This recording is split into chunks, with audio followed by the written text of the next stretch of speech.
get this dealt with. This is going to be. Do I want to? I think I'm going to. I think I'm going to do this hardcore.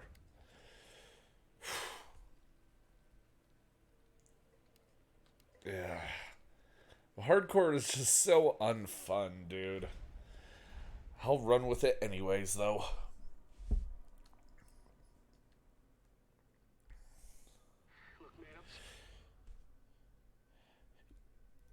Cause like, how do I say this?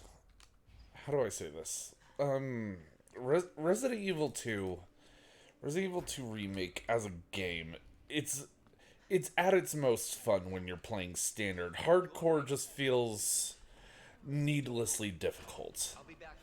And then especially with the whole you have to, I guess specifically for PC, I think I'm going to have to I honestly should replay the I honestly should replay the game on on my PlayStation 4 to see if the same goes for console, that you have to get a two that you have to get a 2.5 hour clear in order to get an S plus rank in in hardcore for a scenario. Because I was relatively certain. I was relatively, almost completely and ostensibly convinced that you had to, that, that on console it actually let you get away with being below a 330 to get S plus on hardcore on console. Which would just further cause me to question why the distinction. There it is. The station. But regardless, this will be an attempt at getting S plus on hardcore. And trying to do it as safely as possible. Just something that people should easily be able to replicate. So healing items will in fact be used. Alright.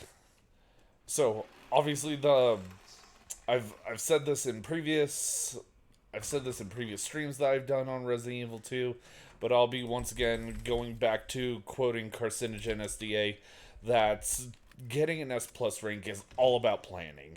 It's all about knowing where it is that you're going, what it is that you're doing. I have a bit more of my own improvised style of how I go about it, in the sense that whatchamacallit, how do I say it? Jesus. Open up! Hurry! Open up! Open this goddamn door! How do I say this?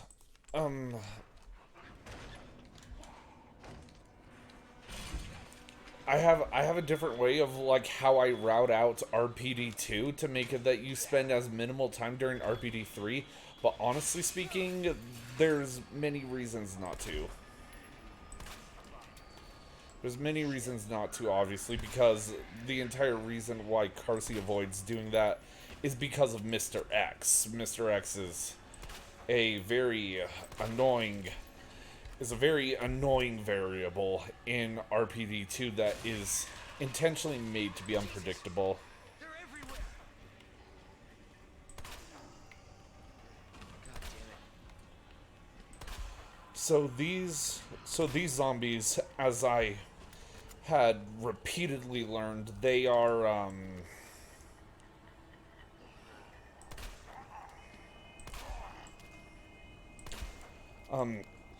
as I have repeatedly learned from Carcy, they are they always go down to 3 focus shots.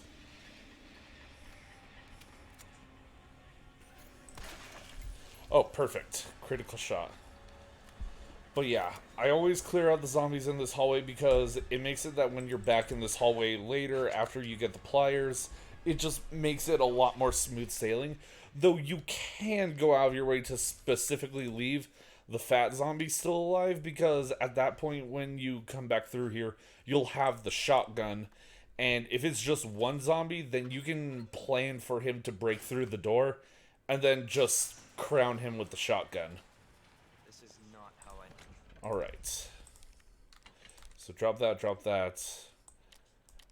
And then just keep everything else. First day. If you're nervous, go ahead and take that first aid spray with you. And just once again, this is all about knowing where everything is. Definitely going to be like as reserved with shotgun ammo as humanly possible, because obviously that's how you kill zombies, and zombies are probably the most annoying thing about playing this game, which is, well, I mean, it's kind of the reason why there are so many people looking for guides on trying to get S plus ranks in this game, because the most frequent enemy that you run into just so happens to be the most annoying.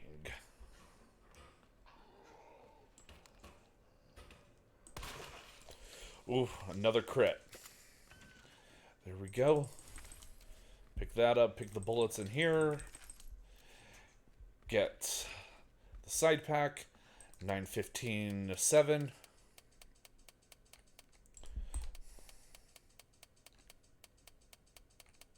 Try not to scuff up like I did.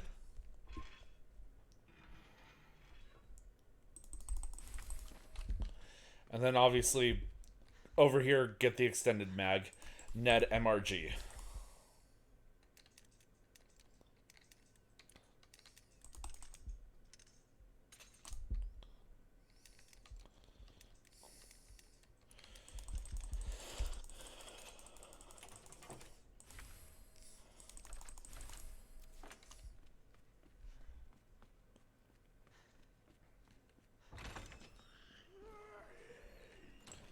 Alright, and he's back awake.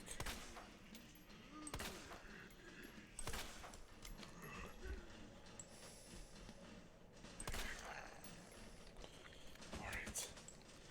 Now that he's down, just go ahead.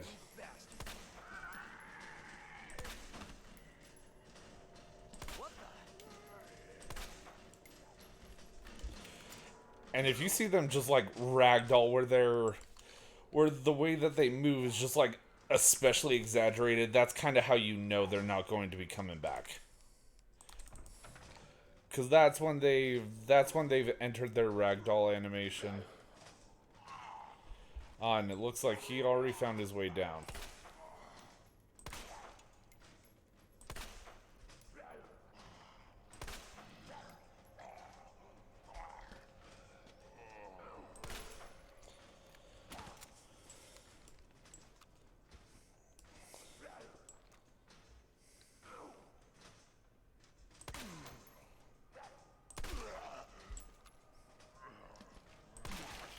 There we go. That deals with him. Run in here, grab the gunpowder. Make some more handgun. And just be on our way. Grab the bullets from her. So you can choose to come back and just take her out with the shotgun later. It's probably a bit more advised that you do that.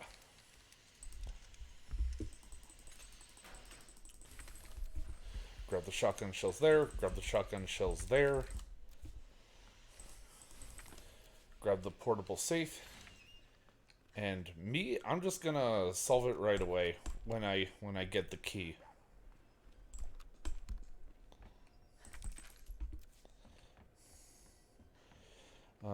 Grab the magnum bullets so you don't have to come back for them later.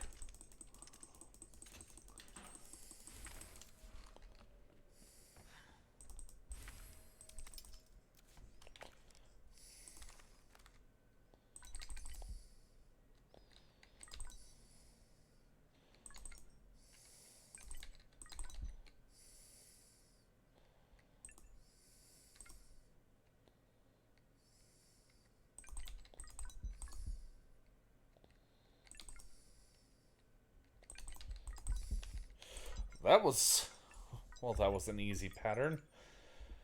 Thankfully, uh, the general timing of what you get when What in the... the general timing of like what you get when and where the time that you save with it tends to be a lot more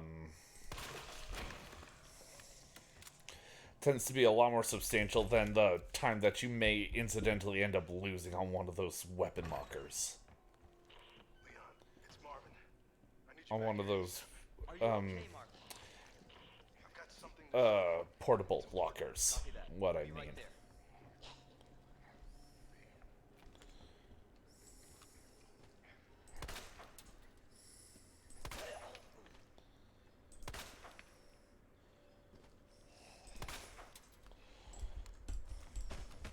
Alright, unique opportunities. You have a knife right here. Just go ahead and, if you want to save bullets, slash her to death.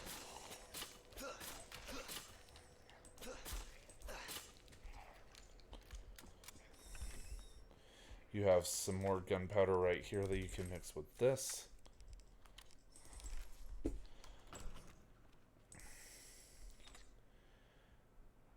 And then fish, scorpion,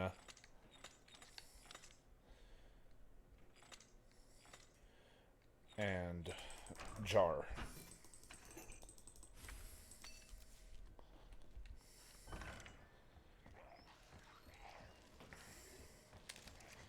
And then obviously go ahead and move these while you're here, so you don't have to worry about doing it when you're running for Mr. X later. Grab the bullets back there.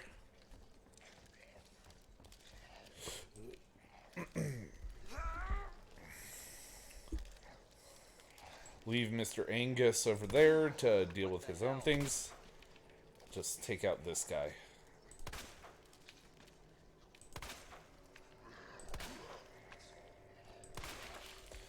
There we go. And we'll grab the book when we come back through here.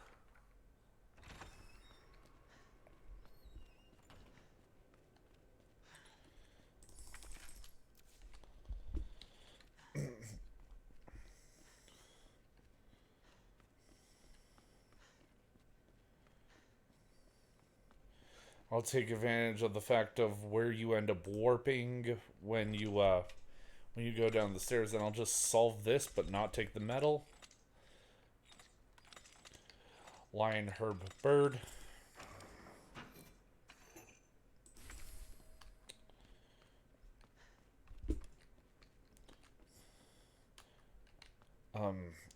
Go over here.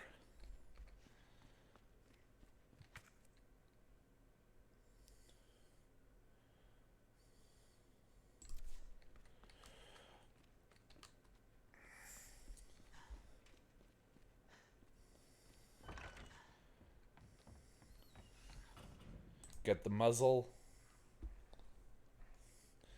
What was it? 6 to 11.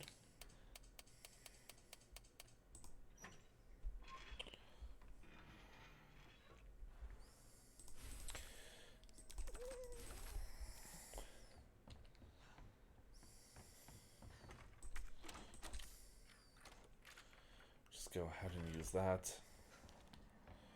Do this. And honestly, don't need this knife. My main utility for it is using it to is just using it to kill the zombies that are there in the library, because especially for whatever reason the fat zombie seems to always have a million HP.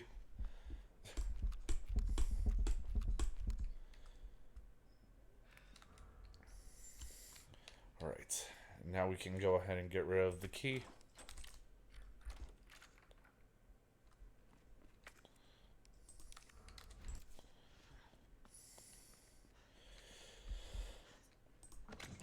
Drop the magnum bullets.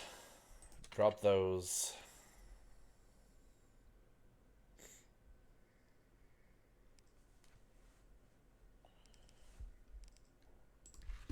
And just keep everything else. Run back through here, put the wooden boards up.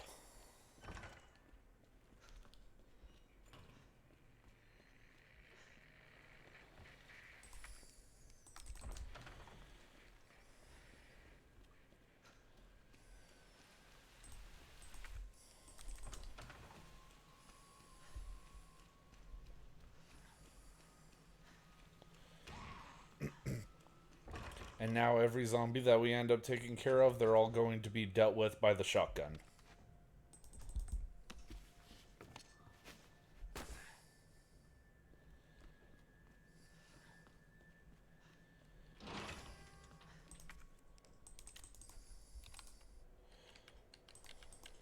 $102 for the gunpowder.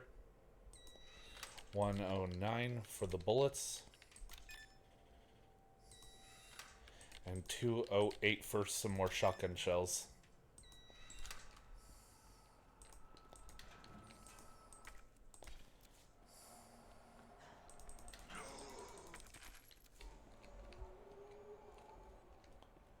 What?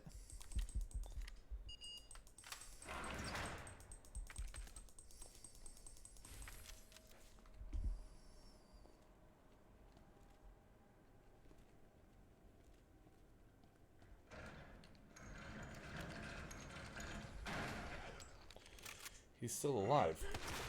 Well, you intercept him over here, you crown him in the head.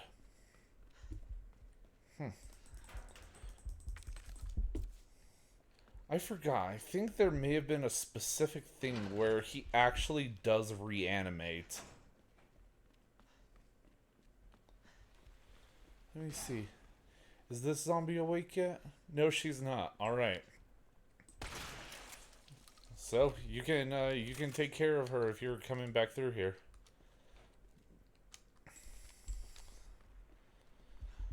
And then I'm just gonna run back through the library and get the book. And not go any further than just getting the book. Because I'm going to be leaving the... I'm going to be leaving the jewel box for... Oh, I'm going to be leaving the red scepter for when whatchamacallit, for when I come back for RPD 3.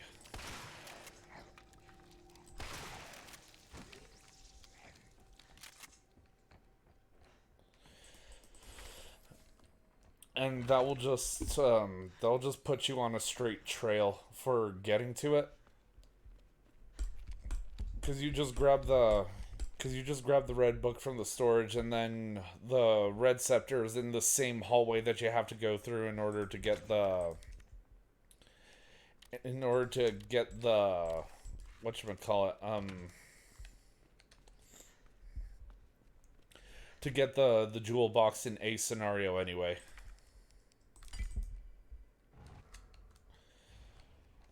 Elliot was right. Yeah, the passage isn't open yet.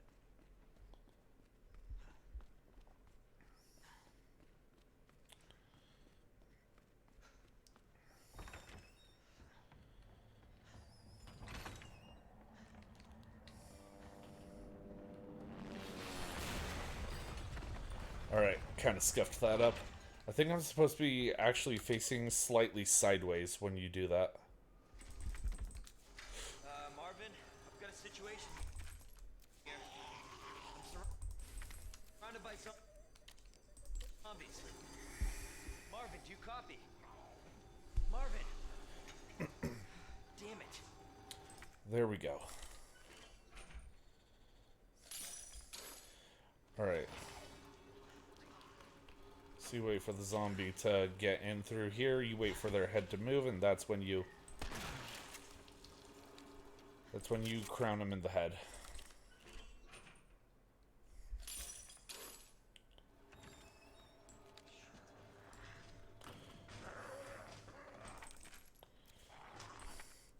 And then, of course, that.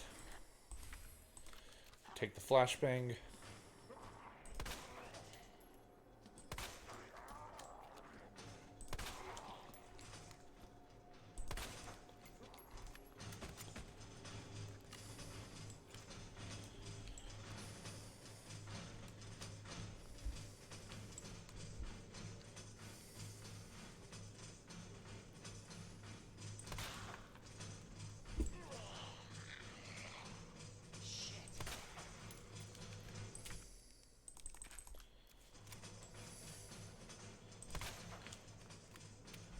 Always do emergency pokes, because you never know.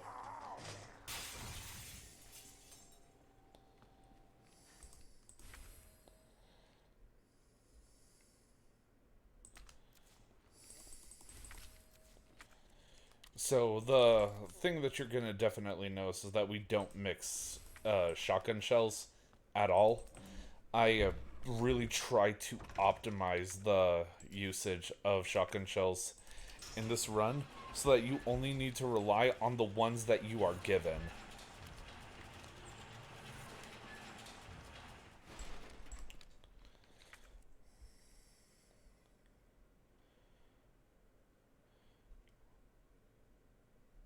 Alright, and we won't be dealing with any more zombies, so since we're not going to be dealing with any more zombies, and I'm gonna save killing the liquor in the hallway for after I'm save killing the liquor in the hallway outside the STARS office for before you summon Mr. X, but after you get back from RPD2.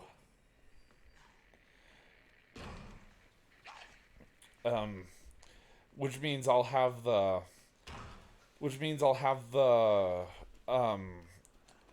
I'll have the stock upgrade for the Matilda, which makes dealing with liquors with the handgun a whole lot easier.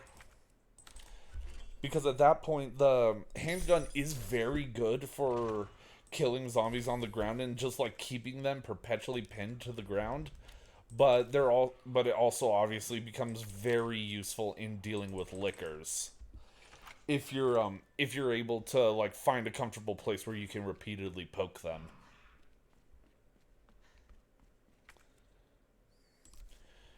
Alright, inventory is looking good. Don't need to make another stop. And obviously the zombies in here are already dead. Literally the only reason I kept the shotgun is honestly just to have it. As a gun for stair skating. That's literally the only reason.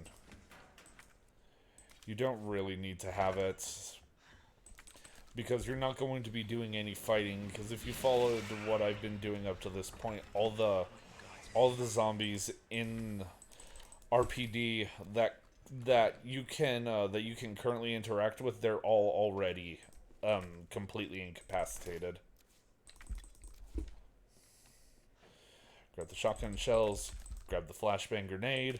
Unfortunately, this isn't B scenario, so you don't have the STARS badge, and you do not, and there's not extra handgun bullets in the STARS office. Just grab all those, and then be on your way.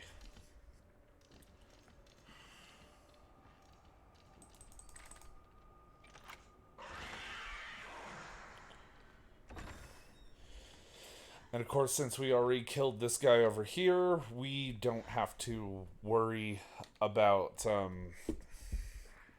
we don't really have to worry about going up and down the ladder anymore. There's nothing that will be of any threat in the library ever again for the rest of this particular playthrough.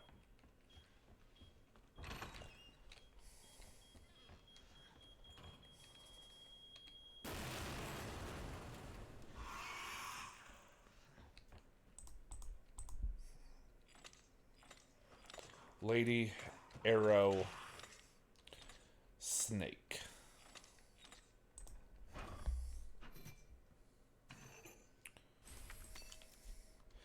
Alright. You exit here, you stay along the right. And hopefully, liquors don't lick. If they do, well, it'll only put you in caution. There's multiple green herbs that will be lying around that can take you out of it. But more often than not, they tend to do a leaping slash there, of which they completely miss every time.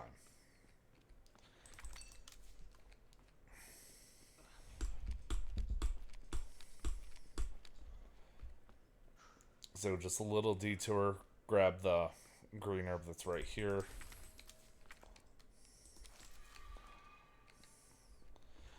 And we get ready to take care of William now.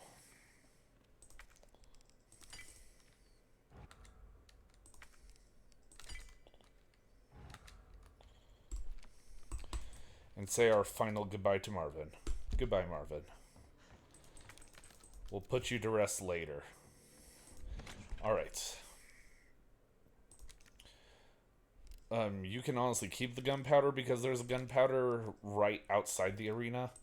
I'm actually not using the shotgun at all during this, so I'm just going to leave that here. It's all really like dependent on your ability for making focus shots and just keeping the combat knife just in case you get grabbed. A healing item, a singular healing item and a combat knife tends to do pretty well enough for keeping you doing relatively well.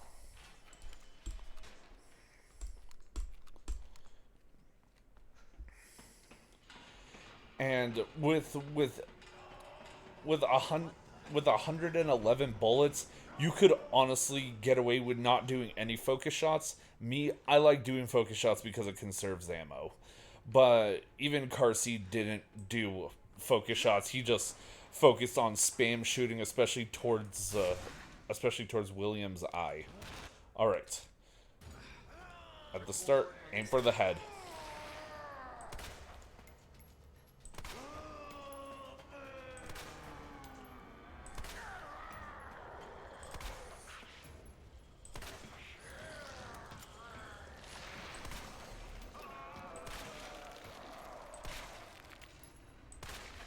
No choice.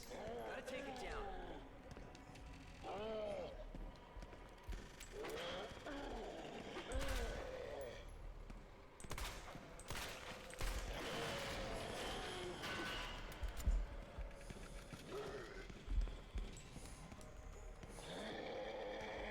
All right.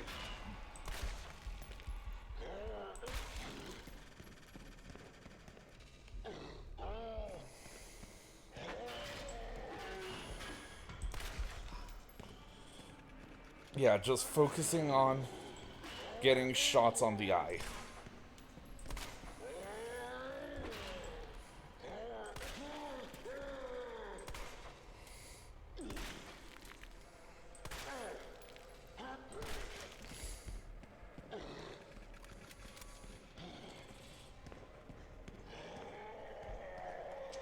Wow, he went for the same attack in the same place.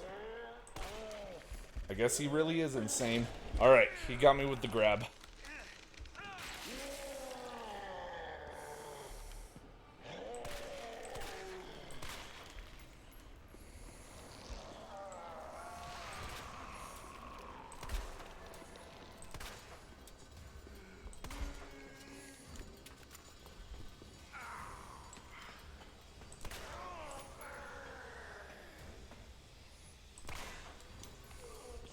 Whoa, that actually...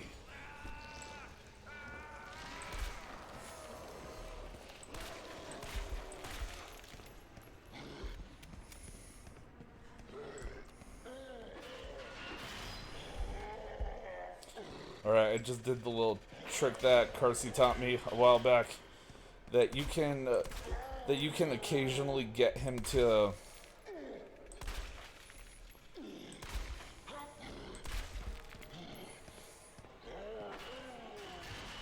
Ooh, narrowly missed that. But you can occasionally get him to respond to you just aiming to shoot at him.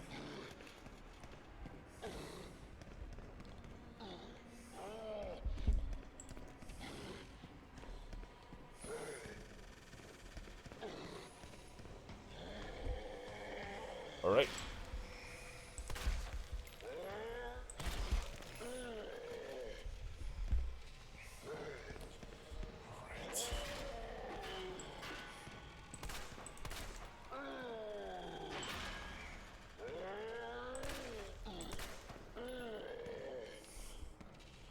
Whew, yeah, just always make sure, stay out of his range.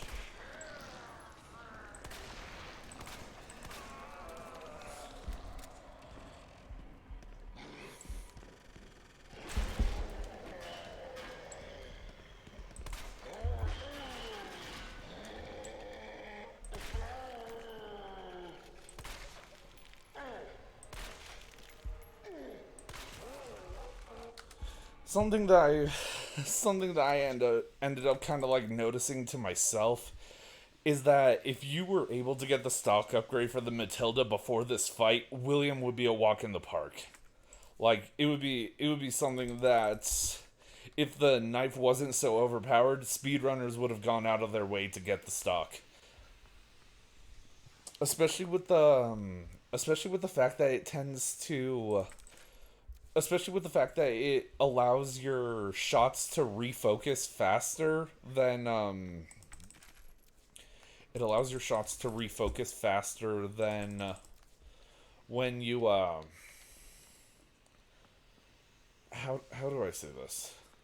It allows your shots to refocus faster if you like space out your shots with it. Something that you're going to see coming up very shortly is that there's this particular trick to spam focus shots with the Matilda, and generally speaking, that's not something that I've seen very many people use when they get the stock with the Matilda. It's just like you get the stock, you just constantly you fire burst rounds, and you just kind of keep doing that.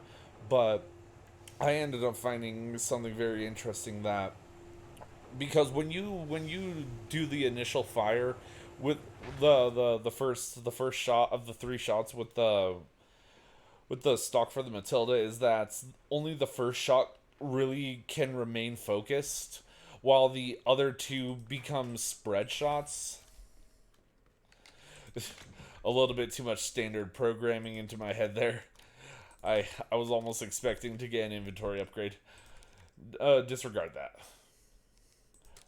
I'm gonna go ahead and leave those because there's a lot of handgun bullets coming up.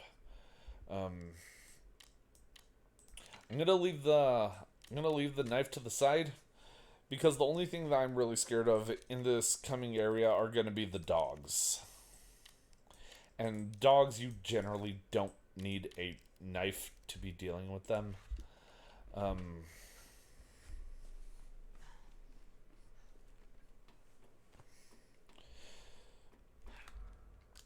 And generally the point of threat, especially with hardcore, when it comes to dogs, is that their regular standard non-grappling attack will bring you straight into caution. Even well, no, not bring you straight into caution, bring you straight into critical, even when you're at max health, which I think is one of the stupidest things about hardcore. It makes dogs unreasonably scarier than they should be. All right, Rip Ben. X-Gon gave it to him. Let's get back out there.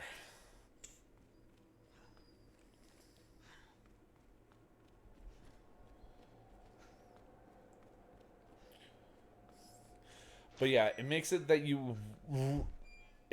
it's like very highly encouraged to it's very highly encouraged to take out the dogs here in the parking lot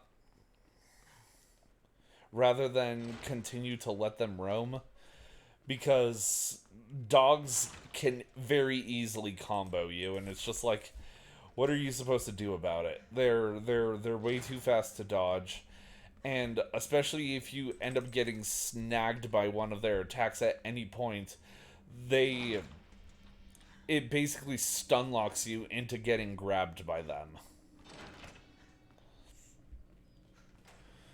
Or stun locks you into getting attacked by another dog. It's just a it's just a whole thing of just absolute misery.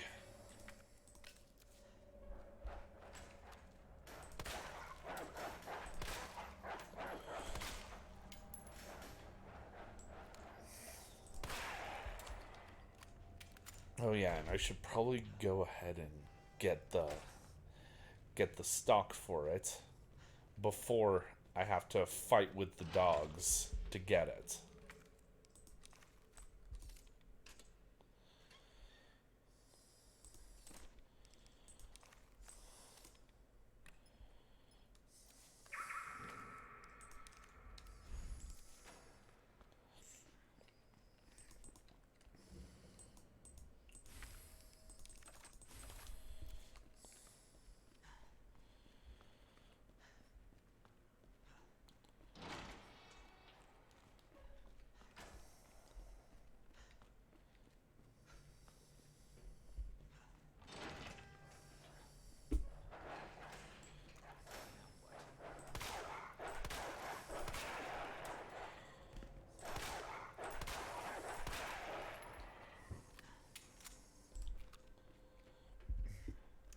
Alright, so that deals with them. We pull out the shotgun now to take care of this guy.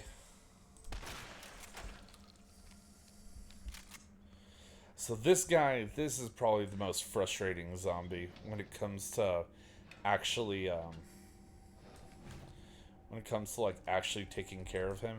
Of which, for Claire, you can get away with not having to deal with them. But for Leon, it's just like if you don't take care of him, he's going to cut you off. He's going to head you off when you're trying to make your escape.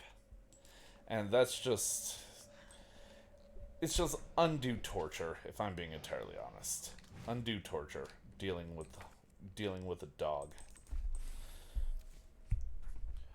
Undue torture dealing with a zombie because, well, at that point there's also going to be a dog coming around the corner.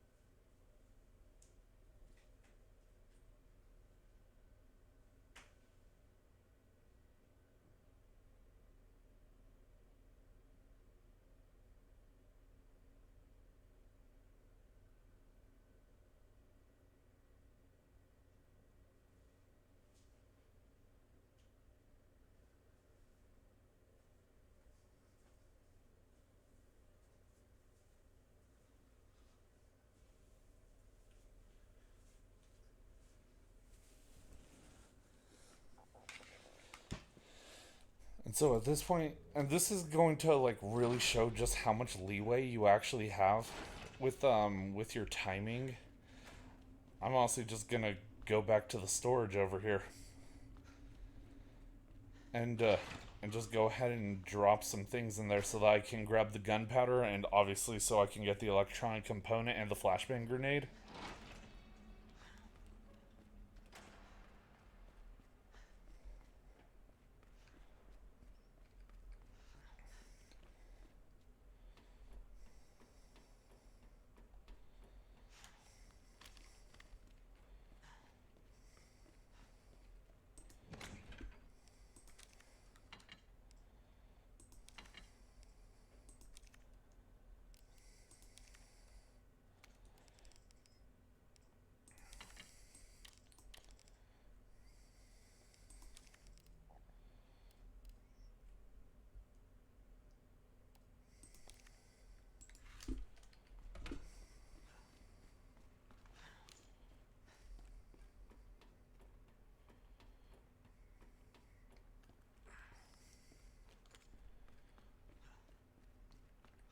Because we're going to be doing all of this. We're going to be wasting all of this time just going back and doing one last inventory check before we activate the dogs. But we're still going to more than likely have plenty of time to spare for the S plus rank. Just based on how we move through the RPD.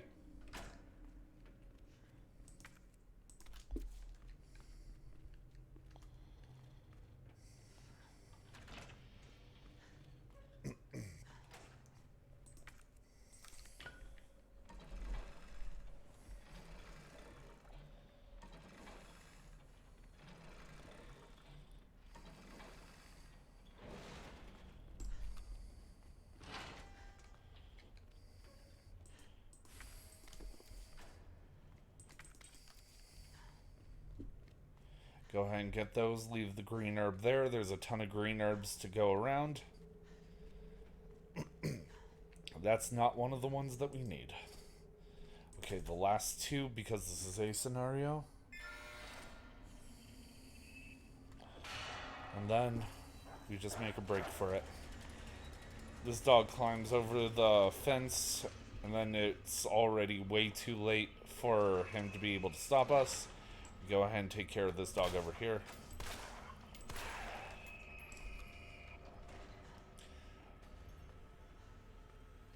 So a particular trick that I do. A particular trick that I do there is that I immediately take the right turn, but I stay facing back.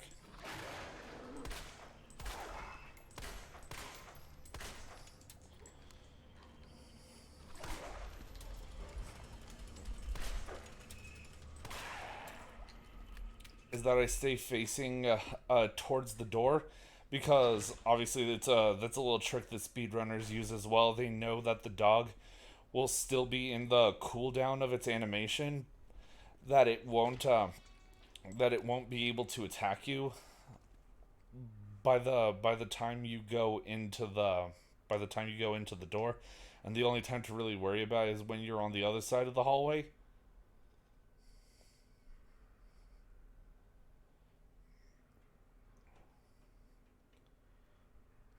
They're actually taking their sweet time getting into line of sight.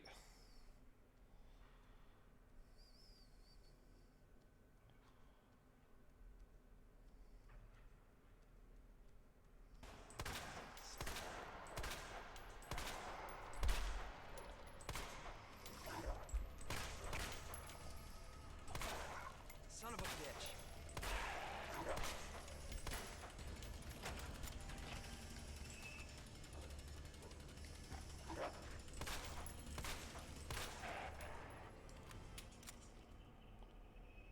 And then there's one more. I believe.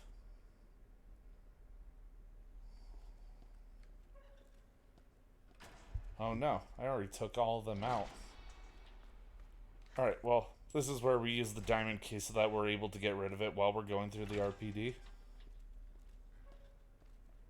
And if those zombies are actually next to the door, then the moments that you can't see them anymore inside the shooting range, you can actually just run and they won't notice. They won't even try to break through the door.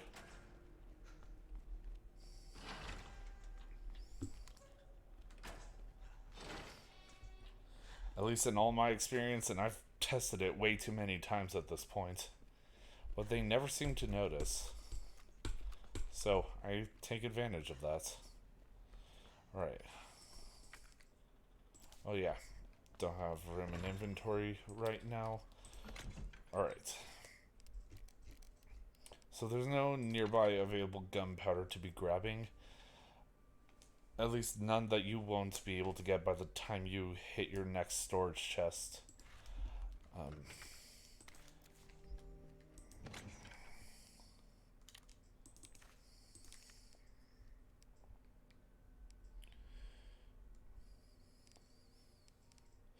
So leave the flashbang. And honestly, it just really depends on how risky that you want to be, but there's nothing really that you're going to be grabbing that'll be clogging up your inventory. That'll be clogging up your inventory to the point where you need to, where you shouldn't have all of these things. Alright, so we go ahead and drop that. We pick back up the shotgun shells, because we are going to be spawning another zombie in the hallway where Elliot met his fate.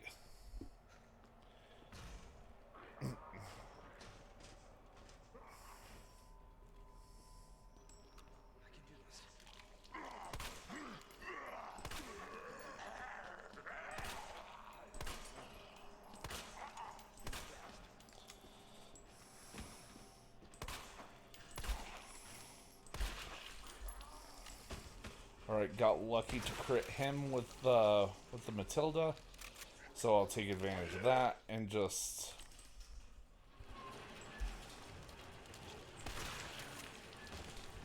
crown him while he's on the ground, and then crown him.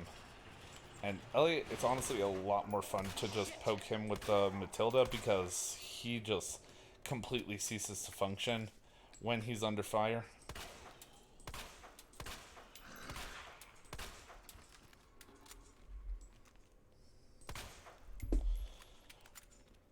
Alright, he's down, and then we do the same thing that we did earlier with the other guy.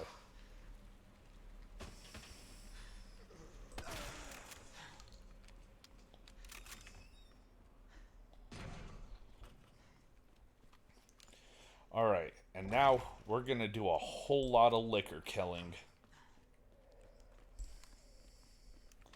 But first, we're gonna put Marvin to rest. So if you want to do the traditional way, it actually takes a pretty hot minute. And you can honestly just shotgun him right before Leon says damn it, and you can be right in front of him and he won't lunge at you. Or you can do it that way. I'll stop this, Lieutenant. I promise. Oh yeah, I haven't taken care of this guy. So he's actually kind of similar to Marvin in that sense, in his getting up animation, that you don't actually have to worry all that much about you don't actually have to worry all that much about his about him getting up.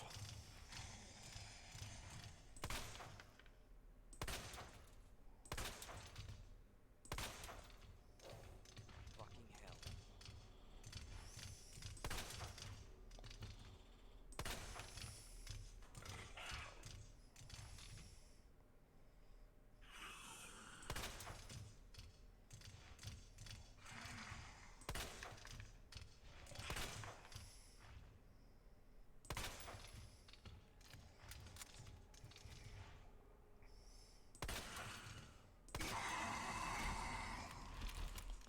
And thankfully liquors don't do fake out deaths. The moment they do their friggin' cigarette smoker ghastly roar thing, that's when you know they're down. They're down and they're not coming back.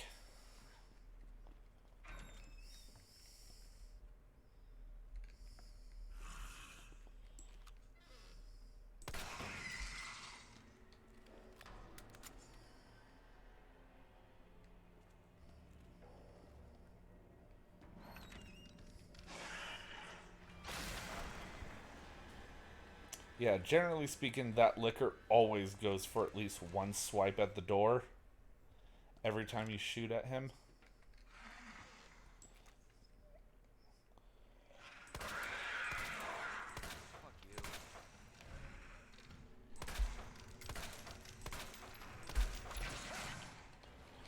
Huh, I've never seen him lick at the door, though.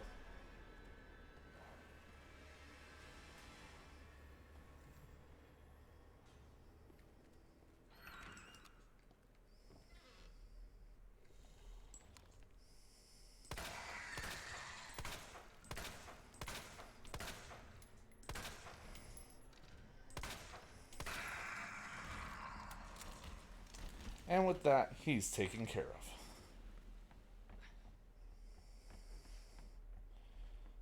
So it'll be safe to run through this hallway from here on.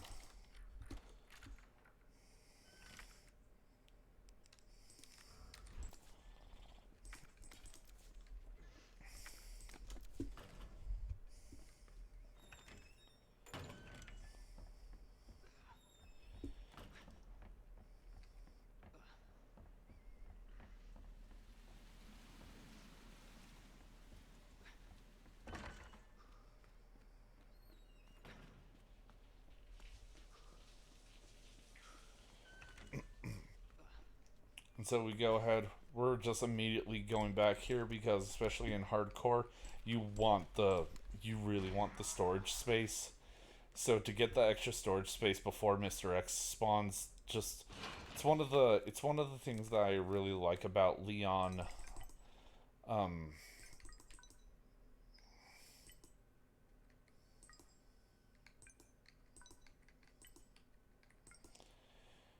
it's one of the things that I like a lot about Leon Hardcore.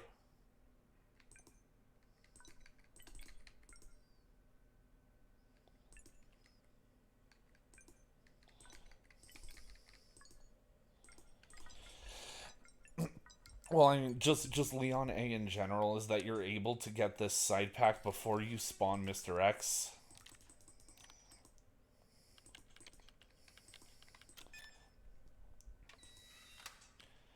And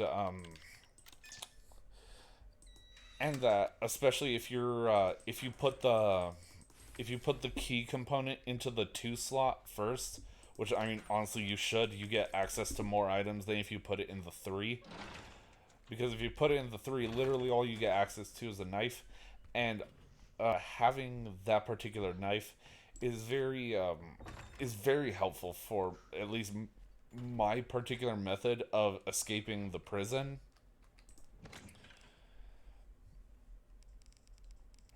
All right.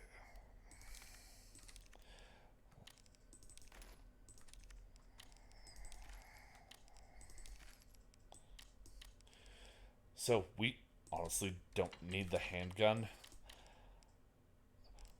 or we'll take it for a round to kill the liquor. We'll take it for a round to kill the liquor, but otherwise, you won't be needing the handgun after this until it's time to fight the gator.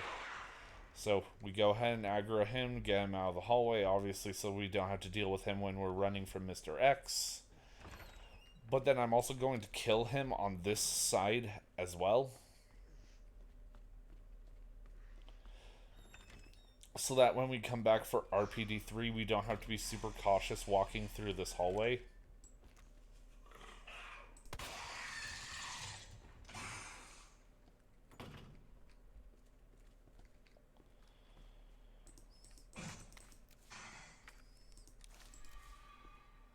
Oh wow, that did not heal me enough.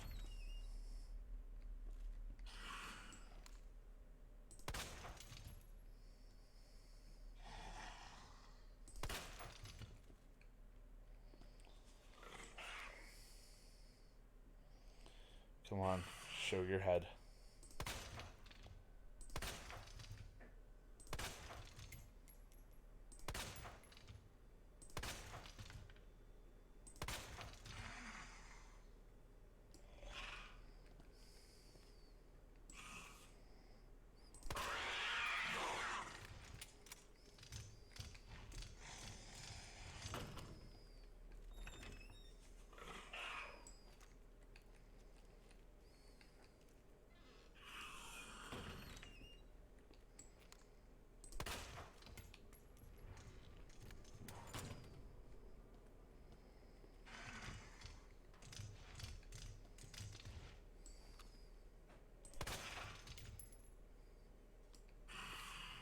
There's a lot of leeway in this room for the liquor not being able to notice you.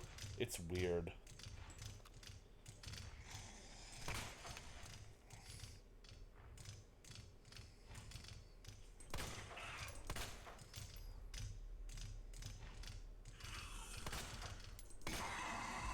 And there we go.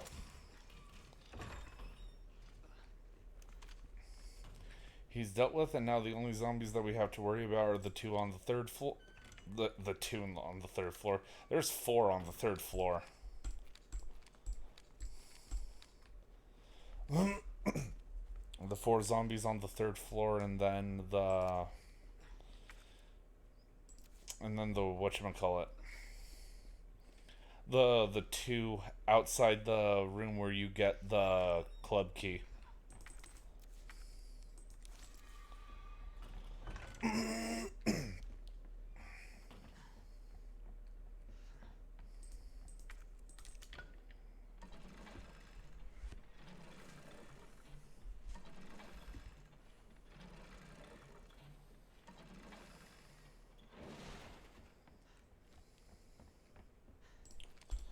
And since I'm not going to be going for trying to get the Magnum while Mr. X is wandering the halls of the RPD, I'm not going to... Well, I guess might as well now that I grabbed it. I'm going to... Normally you wouldn't. Normally you wouldn't, but... Here, just go ahead and, just go ahead and lock up that. I'm just doing this to get it out of my inventory, though. If you want to go for the riskier method of getting the Magnum during RPD 2, even though there's really no benefit towards doing that, other than just making your visit to RPD the third time just slightly shorter. Um, you would do that just to get it out of the way.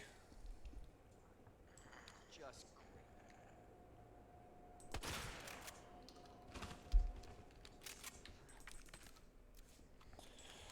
All right, he's not actually dead, so I'm gonna poke him a couple times. And just to make sure. All right, he's gone. He is gone. And I already got the shotgun shells, so now I can be on my merry way.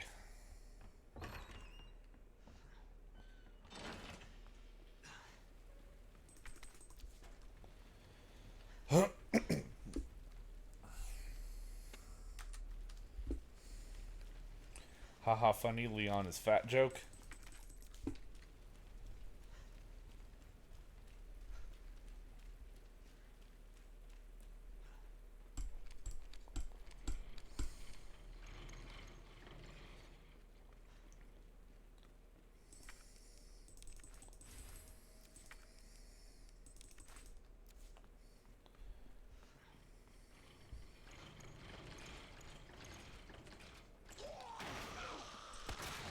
son of a bitch.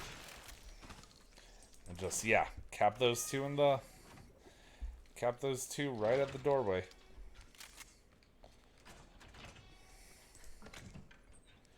Alright. So, leave one of those behind. You don't need the handgun going forward. Leave that. Move that to the side. And also have the club key to the side as well.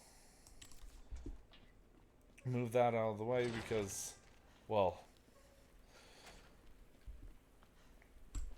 having that slot ready and open for the handle that allows you to bridge the bookcases. And then the reason why I kept one and didn't keep the other, so that I can make that there.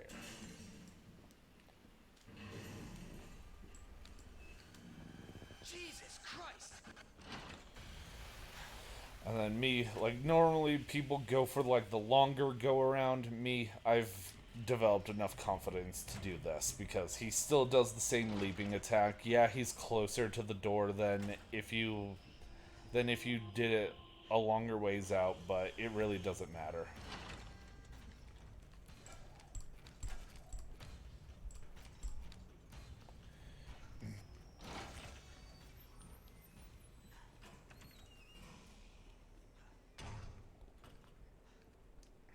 This way is the faster way to get to the hallway.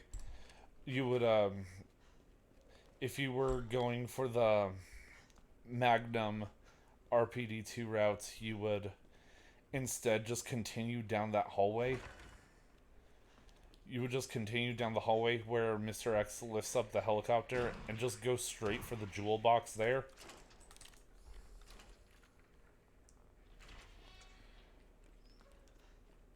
Grab the grenade. Grab that.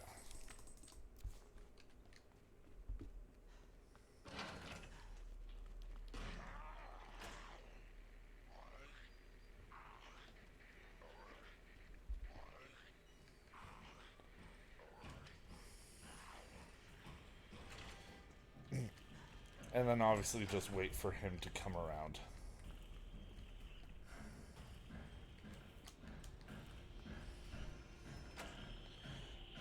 If you were, and then this would be another variation if you were doing the Magnum route, you wouldn't even wait for him. You would run straight down the hallway so that you could get as close to the STARS office as possible, so that hopefully he doesn't head you off either when you're outside the STARS office or when you're in the library trying to move the bookcases.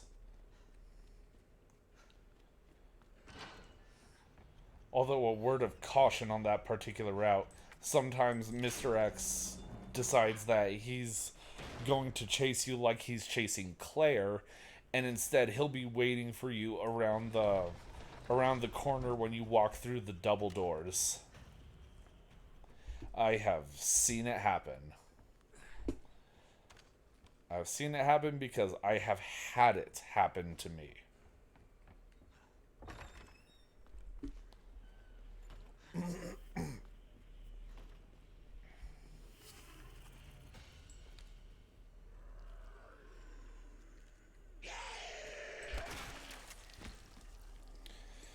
Take him out. Take him out. Not any particular hesitation actually grabbing the green herb there. Just feel free to take it. There's really no reason not to. Especially if you have some RB herbs like I do in the storage. Having that green herb, it'll just allow you to complete another one of those.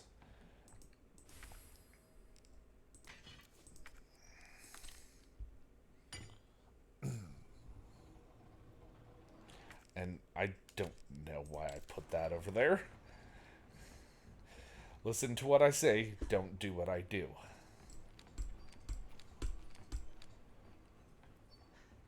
Run back here, get the large gunpowder.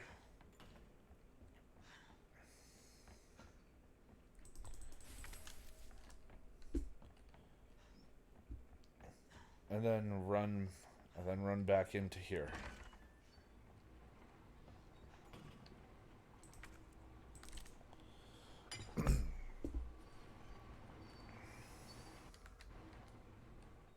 Hope I don't have to write a report on this.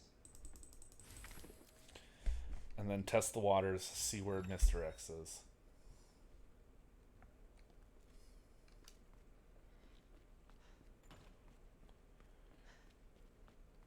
Make sure you pay attention to wherever you're running so that you don't incidentally just run right into him, because it's very dark in the RPD and it's very easy to just get yourself messed up if you're not paying attention to where he is.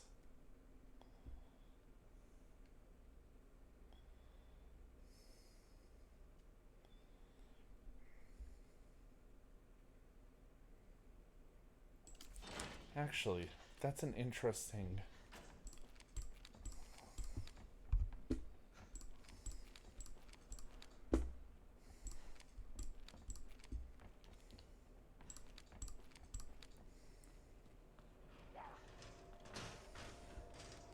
It's an interesting idea.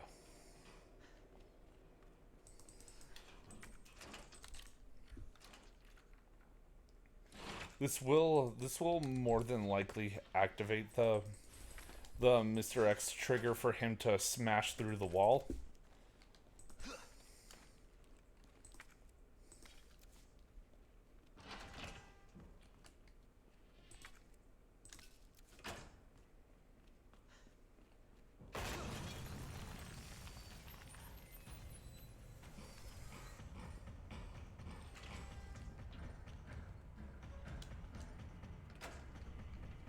Yeah, how about no, Mr. X?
mean, hey, it is a big enough room. You have a big enough go around for him right there.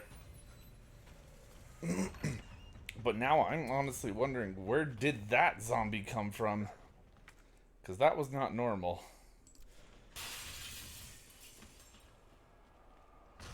Alright, so in the interest of saving grenades for super tyrants, drop the grenade and grab a knife.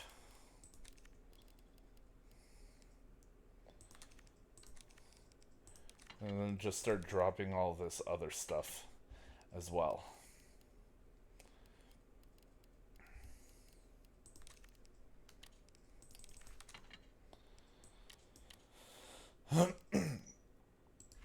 And there we go. And we'll never need to come back through this hallway again, so we don't care about the zombies.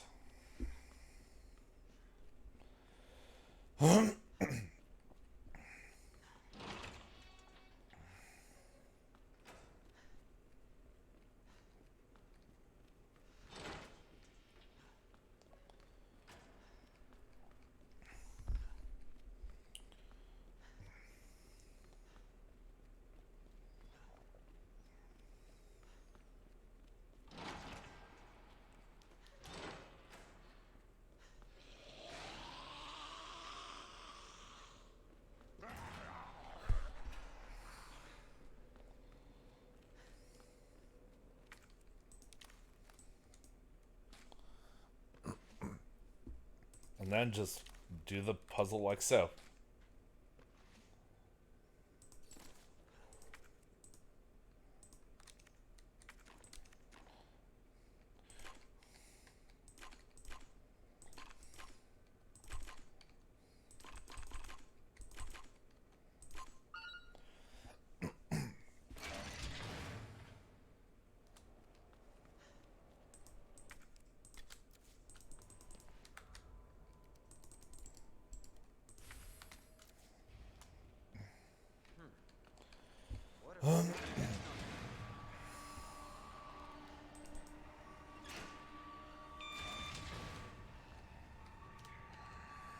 Give them a little bit of time to start coming towards you. Give me a break.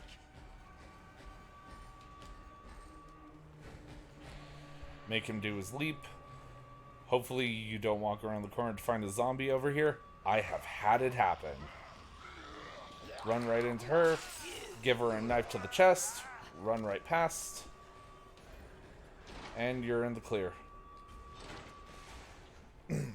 Yeah, don't try to delay her don't try to delay the female police zombie from attacking you, because then you leave the potential risk that Mr. X might just come up behind you and deck you, and then you might just end up in a deathlock, especially on hardcore, because he'll send you immediately into caution, and then the other zombie will just lunge and grab and bite you before you can even start running, and, well, straight to caution, and then a zombie bites you. We all know how that goes. Is that the intel you needed? Unfortunately, no. Ben didn't come through. Well, what exactly are you looking for? More info on the people responsible for this mess. Road's out. Going through that gun shop looks like the only way.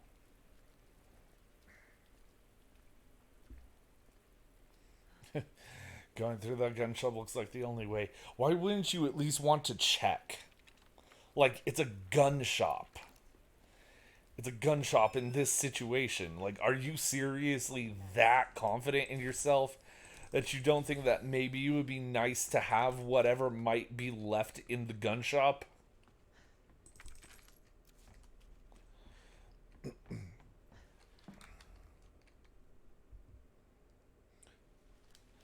Especially since it didn't look particularly barricaded. One could reason to themselves that the store hasn't been occupied by looters yet. Explains the horrible things I've seen.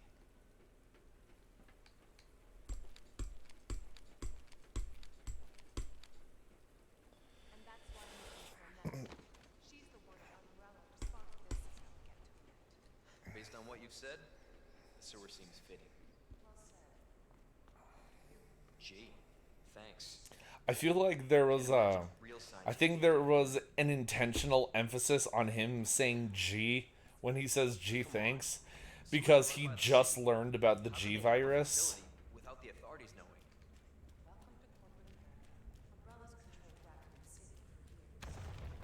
Jesus! That an earthquake?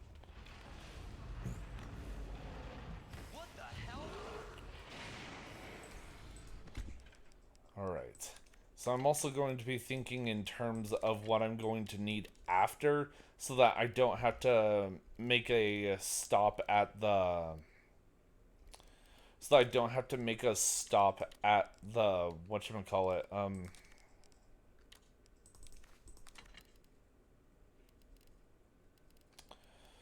So I don't have to make a stop at the item box on the other side.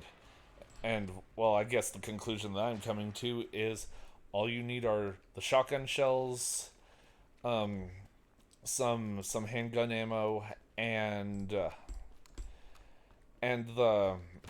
spare Again? the spare GR herb, because there's No chance. You're stuck with me. because there's a white, there's a blue herb on your way over to the whatchamacallit, Holy shit! there's an herb on your way over to the just on your way through the sewer before you get to the next check room, and then obviously there's no other herbs that are really connected to it. It's one of those extra blue herbs that you're kind of meant to have a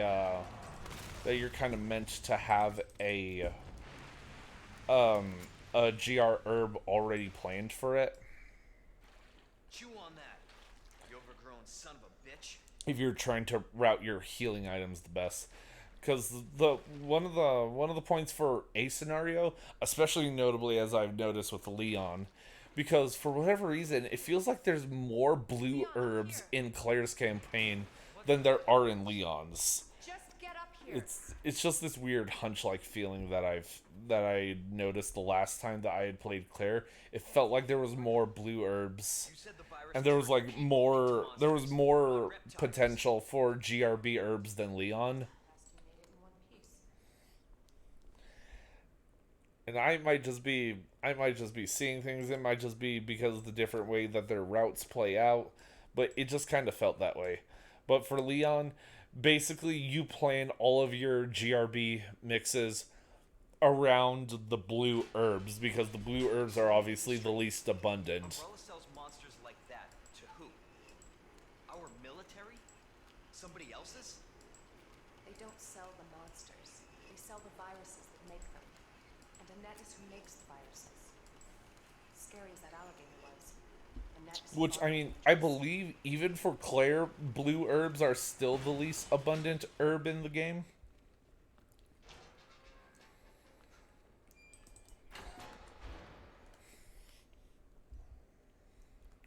You can run, Annette, but you can't hide. It's secret weapon time.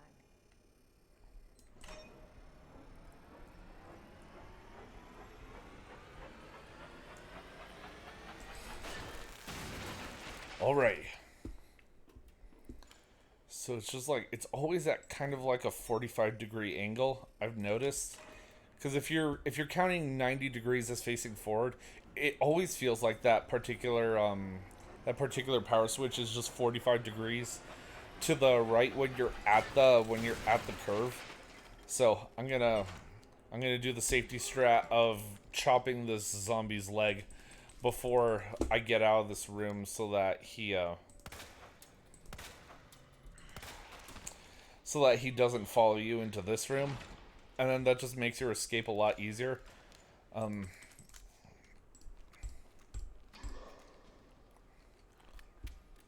then I'm also gonna take out this guy, because like, even though it's easy enough to just grab the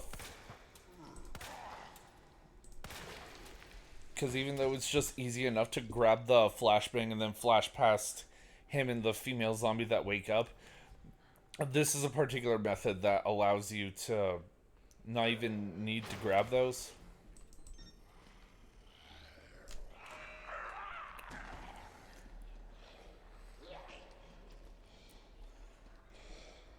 And then it makes it that once you turn on that particular switch, it's just a straight run back to the elevator, instead of doing a loop-de-loop with that one guy that falls from the ceiling.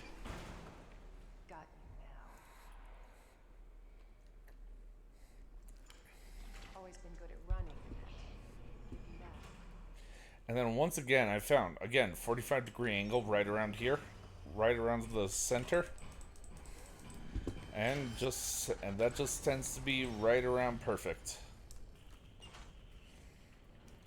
Grab that for DA manipulation.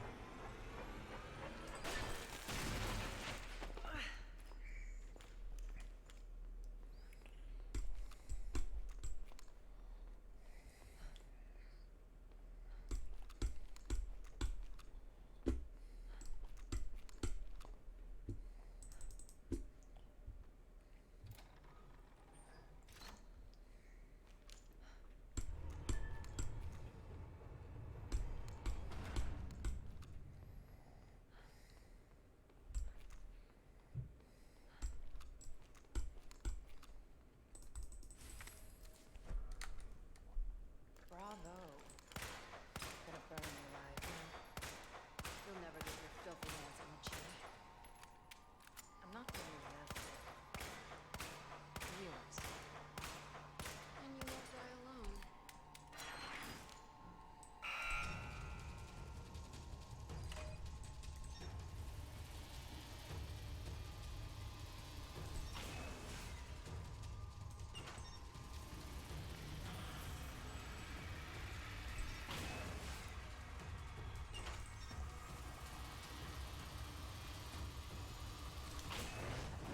She's doing. Visitor clearance confirmed. Your ID is authorized until October 1st. Please return before this date. Not gonna happen.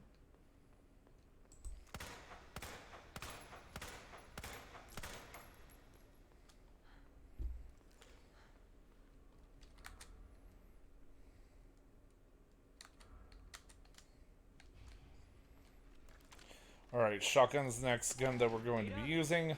Obviously, because, well, guess what? More zombies! Wonderful.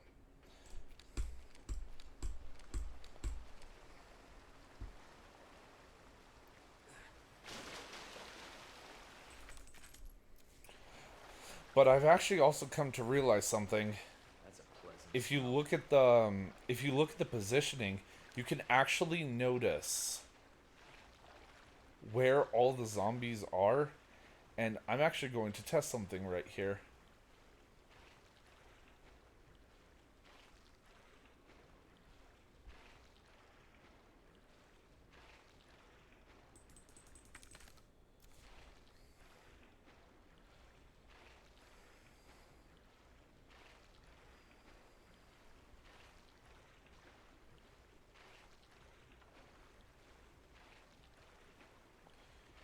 He didn't notice.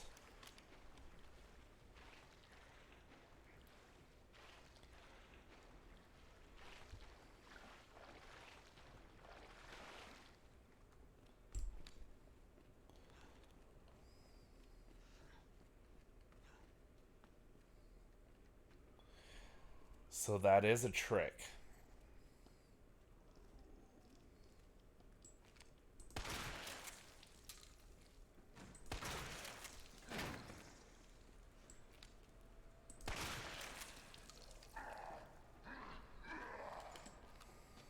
Do this.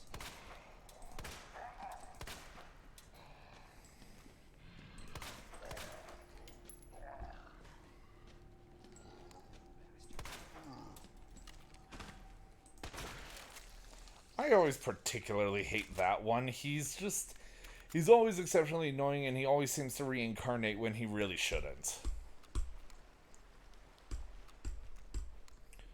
But so, I've officially learned something today. that zombie does not actually aggro. The white-headed zombie does not actually aggro to you going down the hallway and getting the shotgun bullets. It actually aggroes specifically because of you running in that general area. Because if you were looking while I was walking over there, you would notice that I was also looking upwards. And well, the reason for that being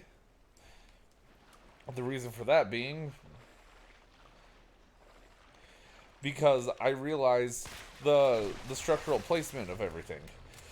The that entire area is exactly overhead of where you are when you're going to grab the shotgun rounds.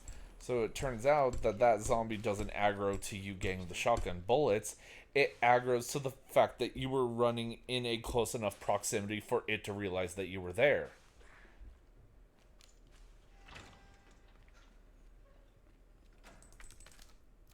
Which then does leave to the question of where exactly is the range of which it where exactly is the range of which it hears you to optimize the movement through that area, but I'm coming, Ada. I just found solid proof that it doesn't actually aggro because of the bullets. It aggroes because proximity.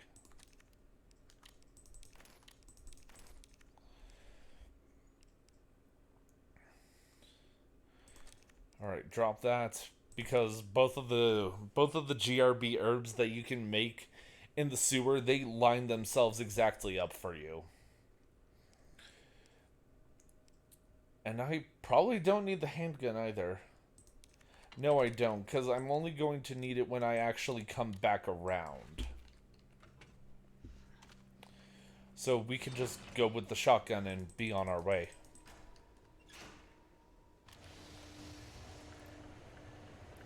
And last time I played through this game, I actually found an interesting tech for dealing with the zombie. You don't actually have to be as slow as, you don't actually have to go as slow as a freaking snail in order to be able to get the blue herb that's right next to it for it to not notice you. And I'm going to show that. I'm going to show that right here.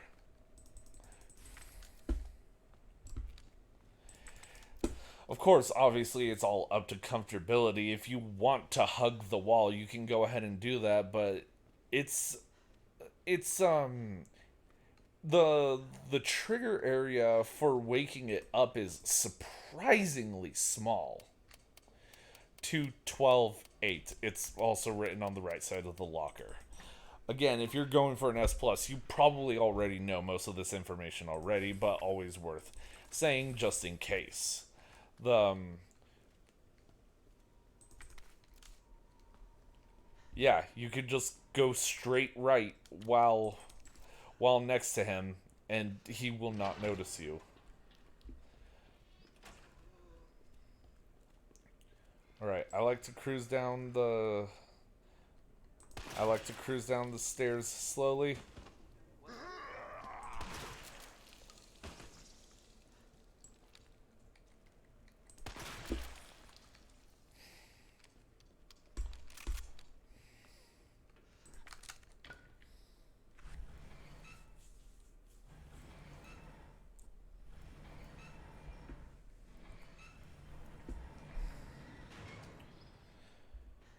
Go ahead and go here, get the treatment facility key.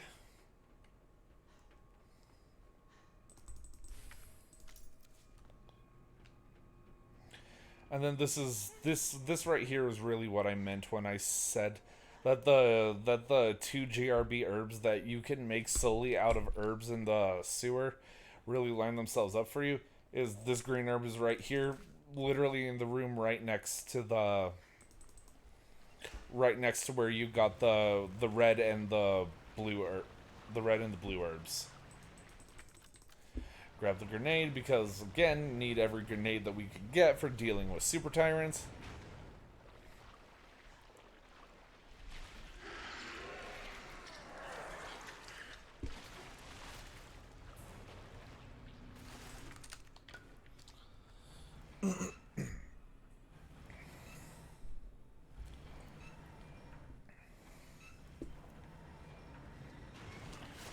here, grab the shotgun shells.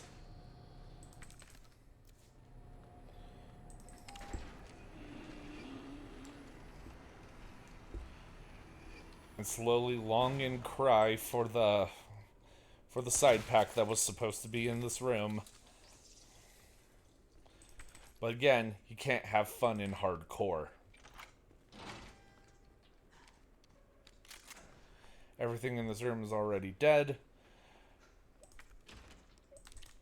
Use that.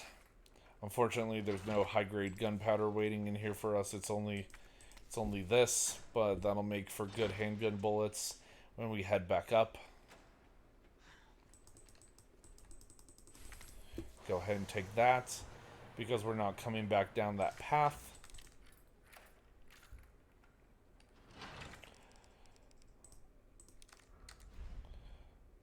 Delete the treatment facility key.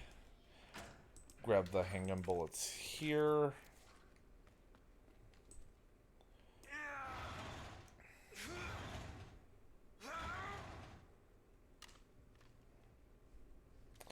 And I'm actually just gonna grab the gunpowder here.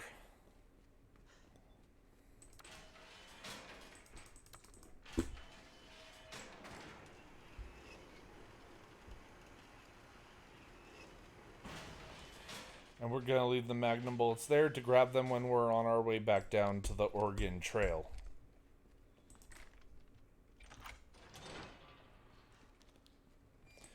We picked up the grenade before in the sewers, so we have an extra inventory slot available for that grenade there.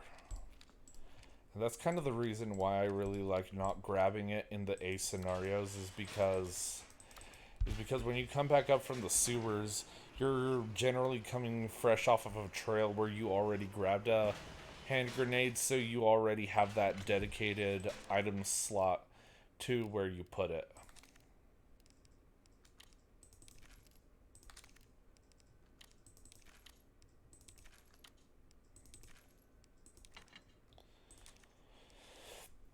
Alright, so there's no more zombies in the RPD, except for that one in the room where you get the flamethrower fuel. You don't have to worry about him, though. If you are worried, you can keep the knife with you. You have plenty of inventory room.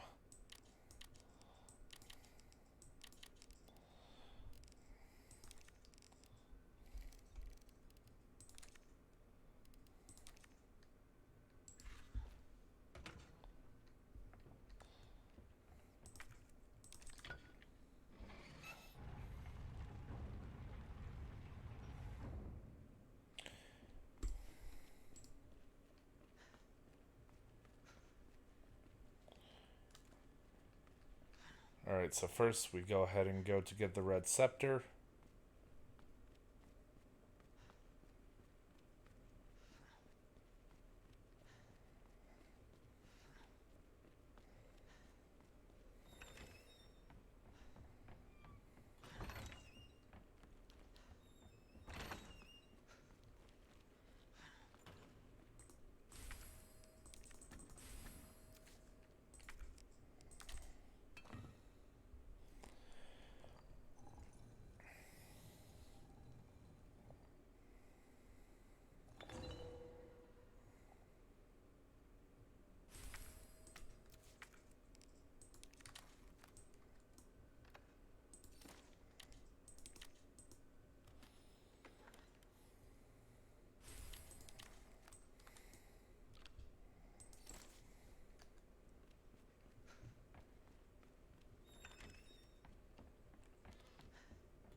And then next, we make our way to the information, into the information room, or whatever you call it. It's the room where you look at the film rolls. And then obviously, since we already killed all the lickers in this hallway, we can just run right through.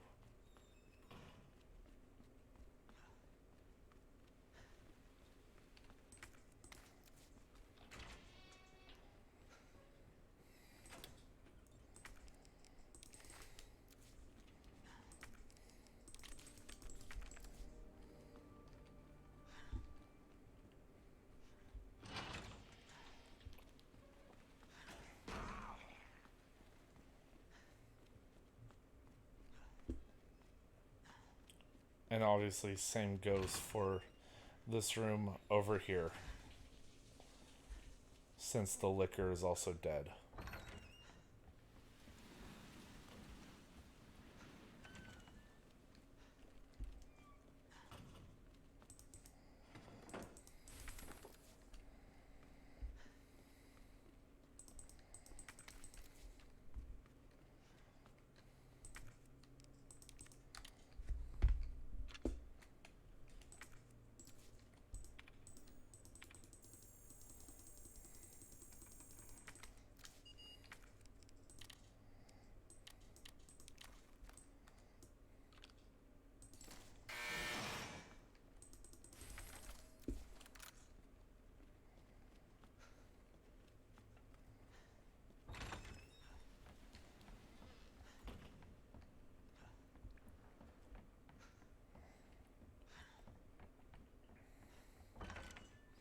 And then, at least as far as my experience goes, this tends to be just a slightly faster way to get to the to get to the room where the flamethrower fuel is.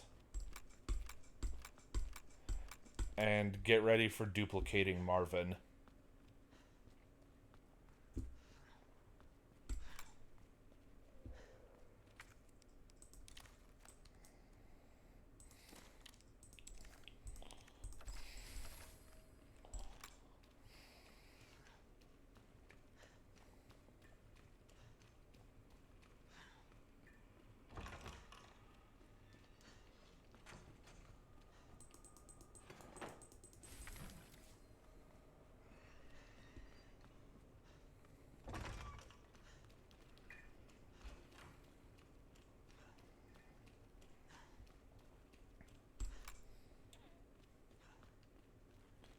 And boom, duplicating Marvin.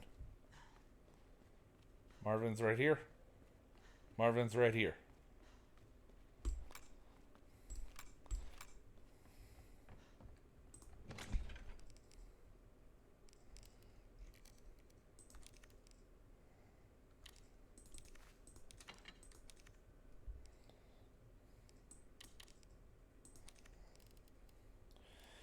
And then you can choose whether you want to take the shotgun or if you want to take the handgun. I take the handgun because it saves shotgun ammo for zombies that you can't kill by making them fall in the water.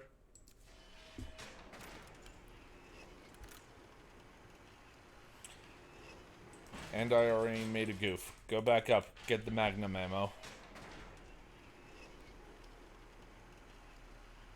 We'll get some magnum ammo.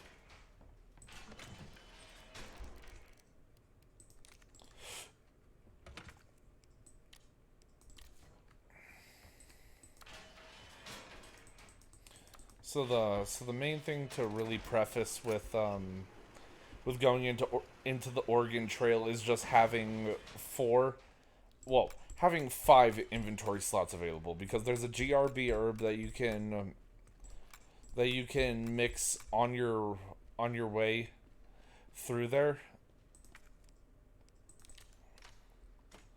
just in case something ends up happening with the G adults.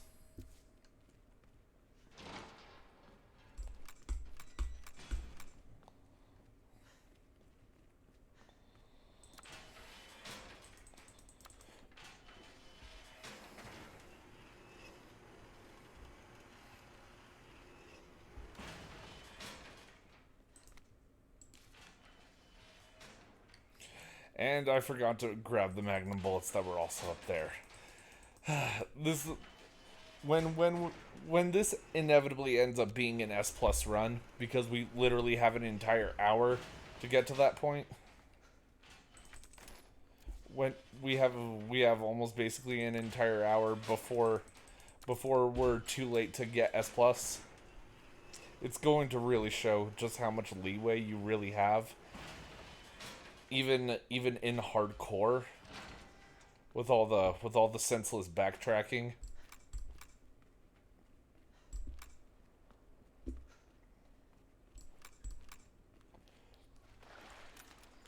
But so here's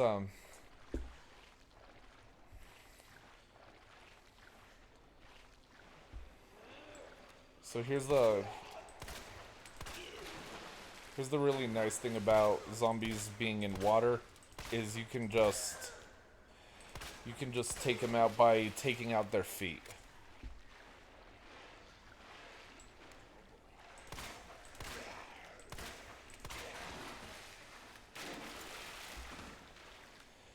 And don't hesitate to run by them when they rise out of the water. They can't grab you. That's just kind of a confirmation of their death animation in the water, as I've come to learn. I used to be very cautious about it myself, especially with hardcore, because we all know a zombie bite will put you right at death's door in hardcore. But yeah, them rising out of the water really has no bearing on their ability to damage you. So yeah, like I said, 5 inventory slots, because there's a GRB mix that sets itself up for you while you're down here.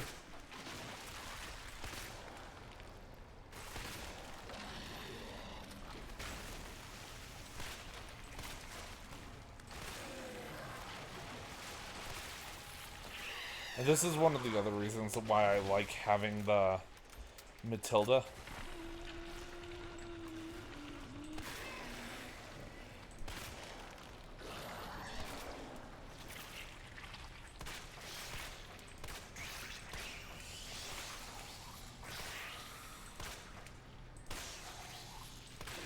Is that it's very good for poking G adults, and then obviously it's good for disposing of G embryos when they get spat out.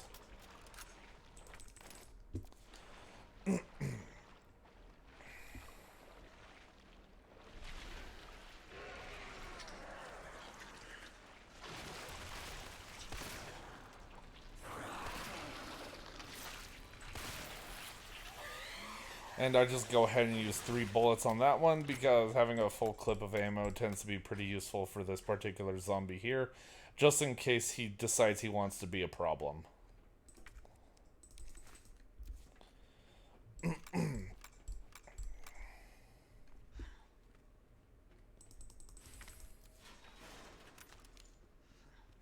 But so you get the red herb there and you get the blue herb there. Like I said, it all lines itself up for you.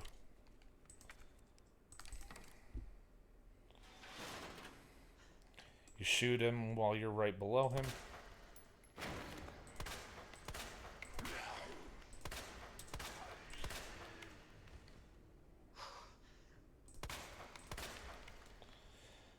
And he's down.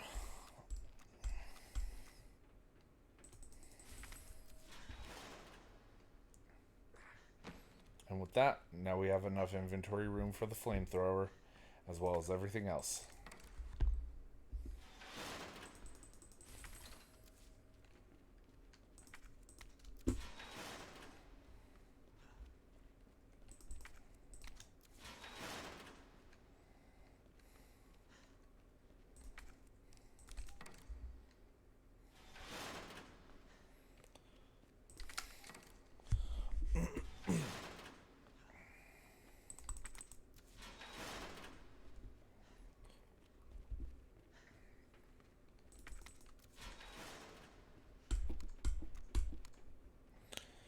And now there's nothing else that you need to shoot at in the sewer except for G2.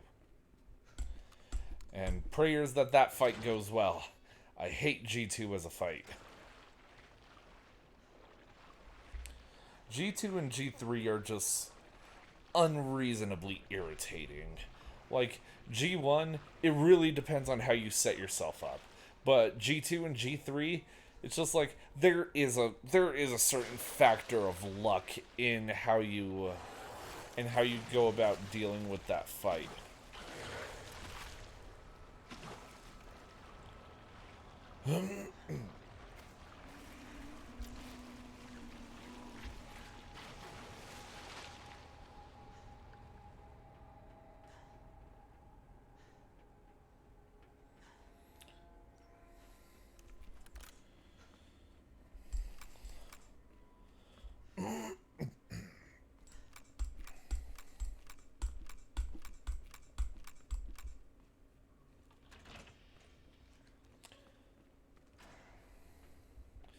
And then especially on hardcore, one of the other things that like really particularly stands out with hardcore is the fact that you literally have 6 less inventory slots at this point in the game if you have been collecting everything.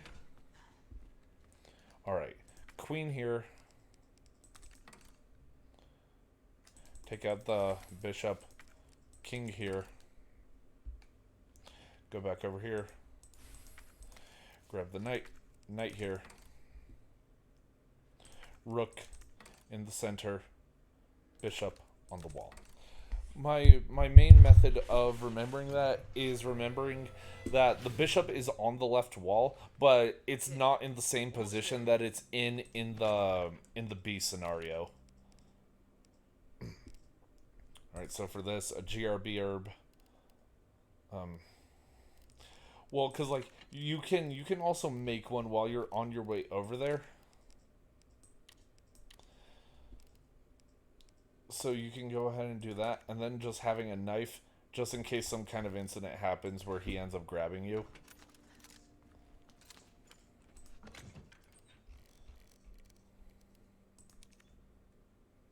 And then 60 handgun bullets is a bit much. But it's good for poking him, just making sure that you've done enough damage to send him down.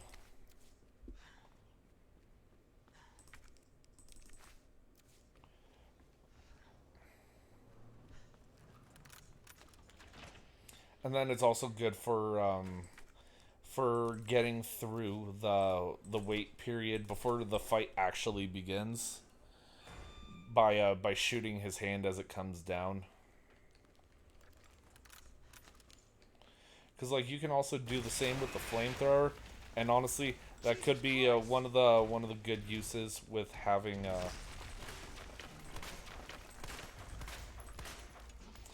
That could be one of the good uses with getting the extra 400 flamethrower fuel from the RPD, is that you have a lot more liberty with.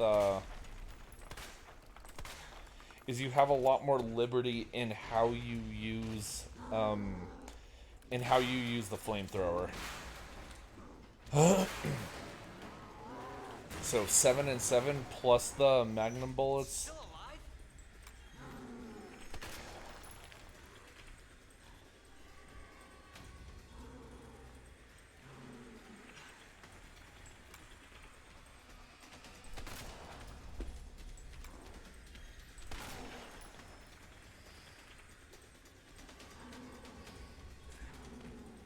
All right. You hear him jumping down. Get a focus shot on the eye. Get another one. Or hopefully you do. Don't scuff up shots like I do.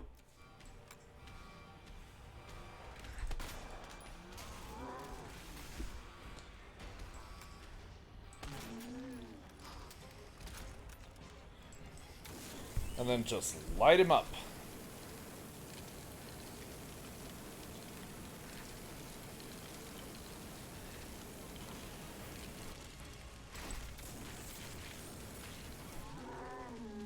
All right, and that can honestly count as the end of the fight. You just grab the Matilda. You cap him with a couple of focus shots, but he'll never get up in time to be able to avoid the crane. And just like that, that is G2. You can go ahead and get rid of the knife. You don't really need to take the other one that's there, because you also get another knife very early on in the lab. Again, it all just kind of depends on your inventory at the moment. But the things that are actually important are the grenades. The knives, they're kind of all over the place if you know where to look for them. Especially, I feel like, isn't there like 3 knives in the lab? There's a lot of knives in the lab. So you don't need the handgun when you're initially entering, and obviously you won't need the magnum either. Only really keep the flamethrower because you get the because you get the flamethrower fuel while you're in the cafeteria, and you get the regulator when you exit the cafeteria.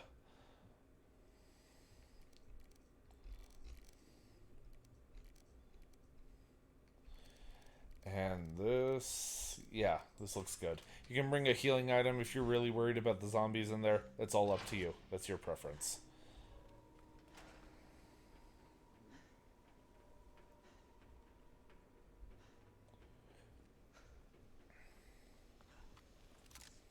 But the main two weapons to have, shotgun, flamethrower.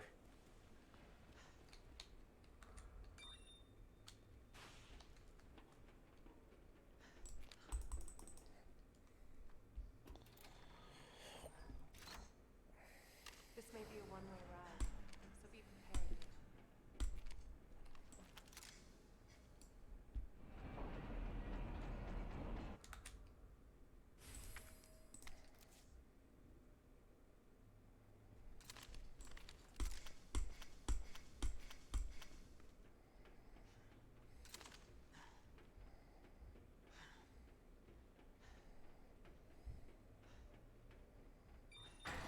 For your safety, stand clear until the doors are fully open. For your safety, stand clear until the doors are fully open. For your safety, stand clear until the doors are fully open. Yes. Enjoy your visit. And then there's really only 2 GRB herbs that you can really make in the lab. Oh wow, he actually just went right through that. Our menu is designed for your nutritional needs using our latest biological research. Please enjoy our tasty selection of healthy foods.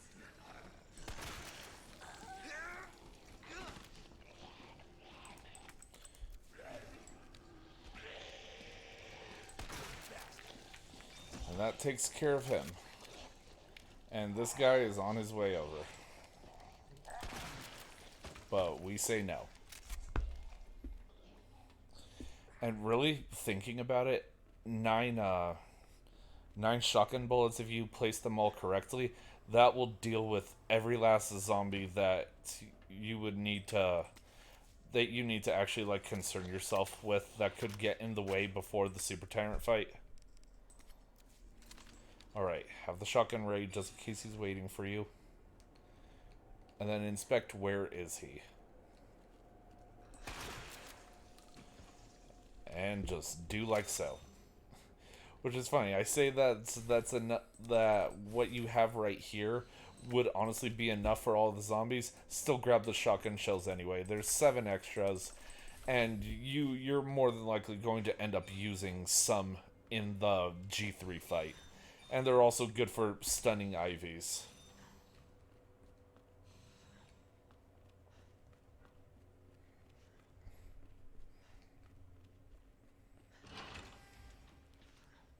Dr. Lee, your presence Okay. is urgently Wonder where requested the G by virus. Chief Cartwright in the East area. And then don't even bother using that one because, well, you're going to get another one coming right up right as you enter the east area. There's really no reason to ever use either of the 2 item boxes right at the start unless you feel you misinventoried or you forgot to before entering the nest.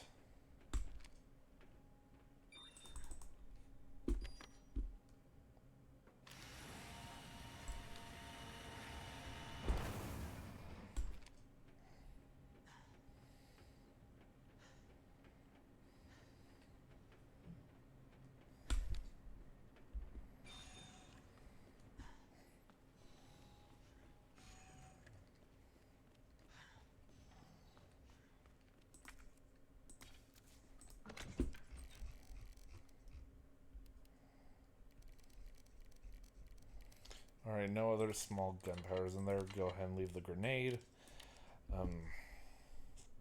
Flamethrower with the fuel that it's at will be good enough. take the knife with you just in case you're nervous of the Ivy zombies. And then you actually don't need to be taking the shotgun. You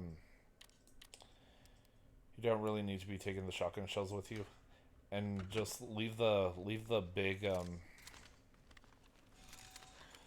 leave the big gunpowder in your inventory because you'll get plenty of access to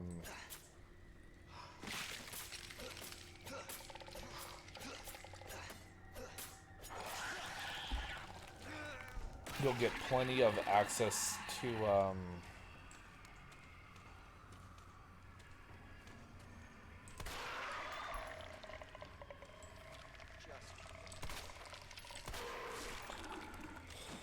you'll get you'll have access to the What the? to the other large gunpowder in the in the drug testing area.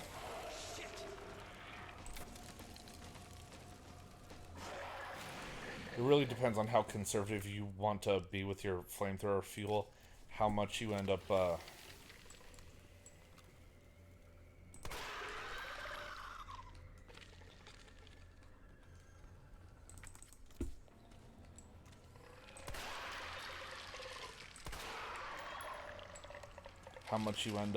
using to kill each Ivy zombie. Oh, what the hell?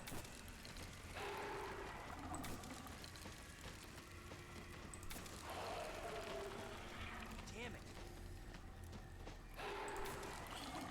One particular timing that I've found to be very very useful Bitch. for maximum efficiency with flamethrower fuel in taking out Ivy zombies is just doing a puff every time they roar.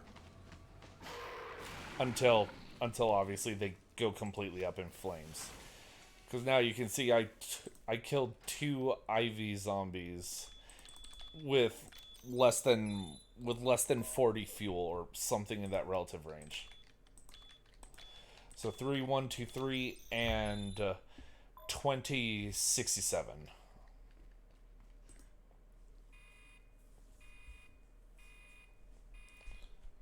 Dispensing.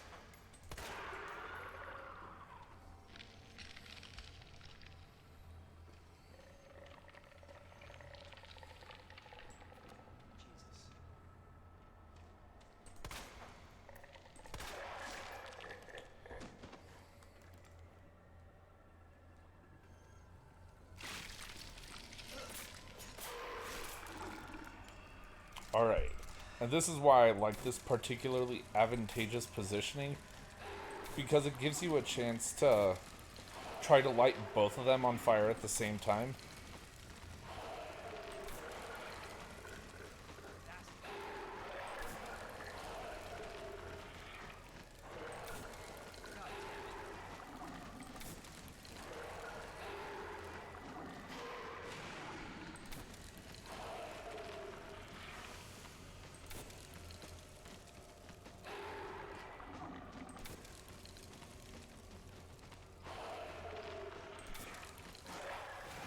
And that'll be that for that one.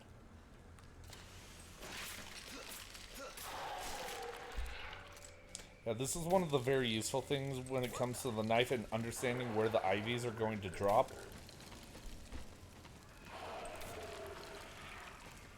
Is that you can plan for exactly where they're going to drop and then knife all their bulbs while they're down.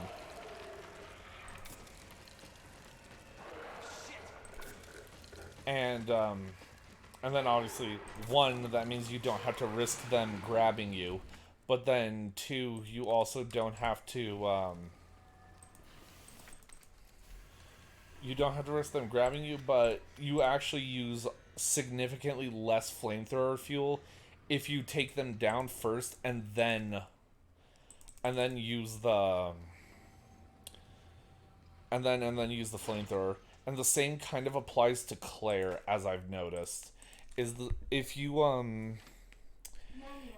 just use a straight flare round, red green, blue red green, blue red green.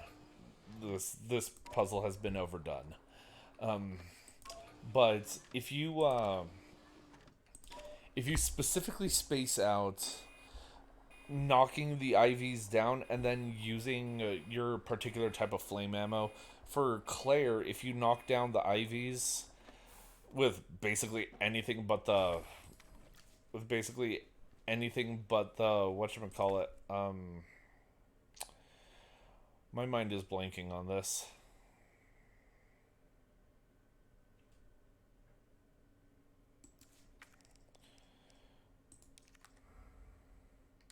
Since I've already dealt with the Ivy Zombies, I actually don't need to care about handgun bullets anymore, so I'll just go ahead and discard that. But for Claire, if you take down the Ivy Zombies first, and then you use a flame round, it's actually a guaranteed instant kill on the. It's a guaranteed instant kill on the Ivies if they're already down, just so long as you specifically were not using the. Just so long as you were specifically not using the spark shot to down them, because I don't know what it is. There's a bunch of anti-spark shot hatred, despite the fact that it's literally the strongest weapon in the game.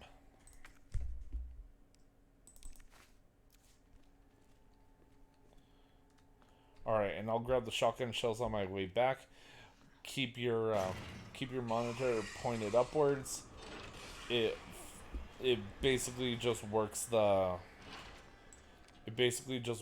AI of the liquor to always try to go for a swiping attack rather than it potentially trying to do a lick.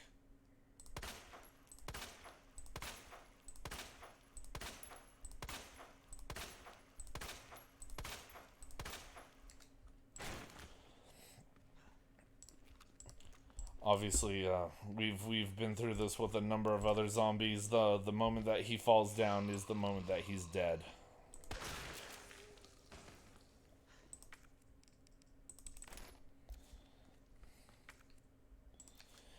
Alright, and since we're up here now, we can go ahead and re-access the save room.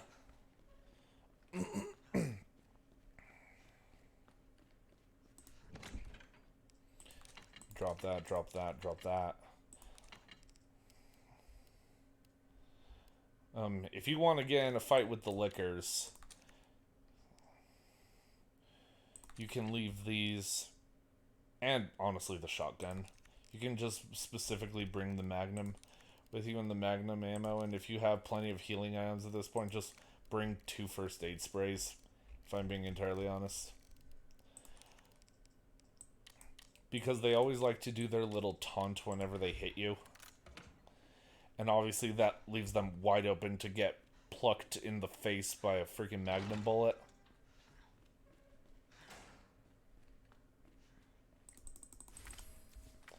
Alright, so set it to Murph first.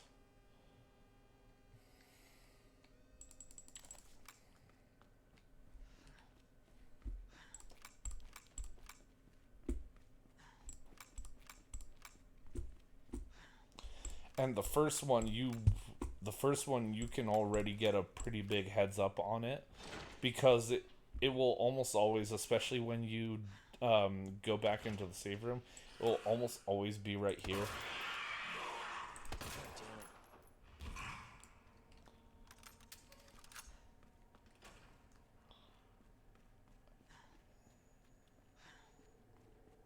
Oh wow, that one doesn't actually. Wow. was relatively certain that that liquor would aggro by just running in this general area. I guess it doesn't. But that just makes this a little bit more advantageous.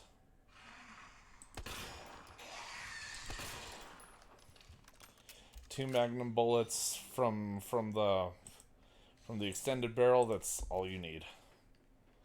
The knife will be good for dealing with the one IV zombie that's in the one IV zombie that could potentially head you off. It just depends on what you want your method to be of disposing of it. You don't really need to have anything else. Don't need the shotgun shells. Everything that we have now is just going to be dedicated to the G3 fight.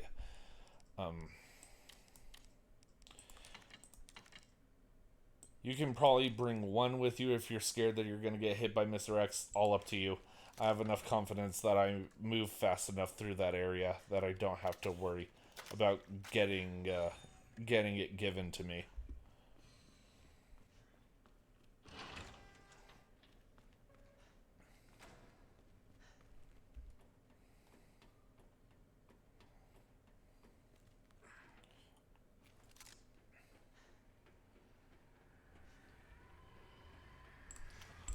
Yeah, because after you killed those 3 IVs that I did in this room, there's only 2 IVs left that could potentially, Error. Solution temperature is outside acceptable range. And once again, add this to the stack of mistakes that are still going to prove that S plus is very easy to get in specifically the A scenario. The B scenario is incredibly tough for getting it, as I've come to notice. Like, I feel like the B scenario is the one that really warrants more study towards towards the getting of an S plus rank. Who left the freezer open?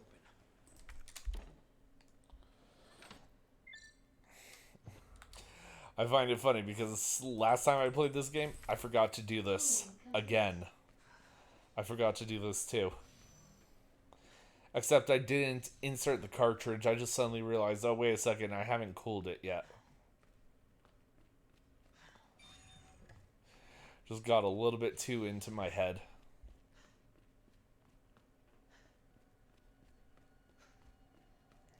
Just a little bit too used to B scenario, if I'm being entirely honest. B scenario makes routing through each particular area a little bit faster, but like the 30 minutes less and the extra detouring that you have to do in RPD1 is one of the reasons why I find it particularly difficult to be like full on safety and get an S plus rank. You have just first a dangerous solution. Alright, so this guy, I prefer to knife him up.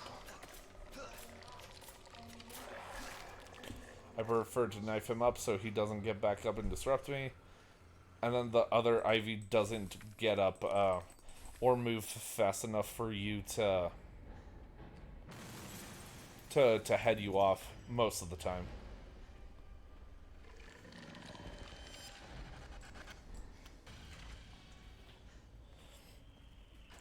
And then you just mosey your way out. No need to even look at Mr. X. No need to give Leon another reason to start swearing. And then we set this to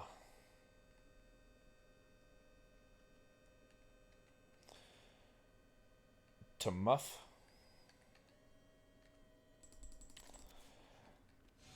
Since this will be our last opportunity to get the last side pack available in hardcore, and I mean the last side pack available in the game.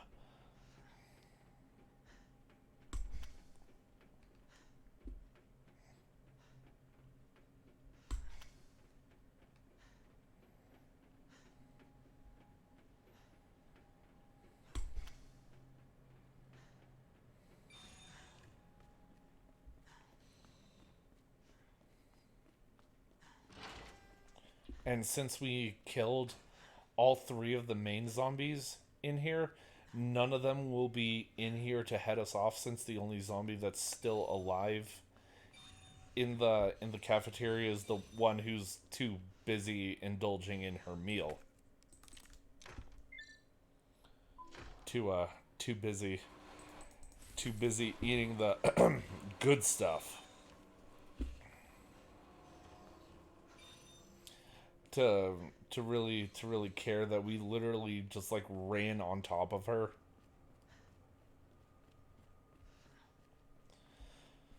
But now we have the maximum amount of inventory space that we can get in hardcore mode. And I mean, obviously, having the most amount of inventory possible is incredibly helpful for both of the boss fights that are coming up. Because friggin' for the first one, you want all the high-powered ammo that you can get. And for the second one, well, you want all the grenades that you've collected through the entire game.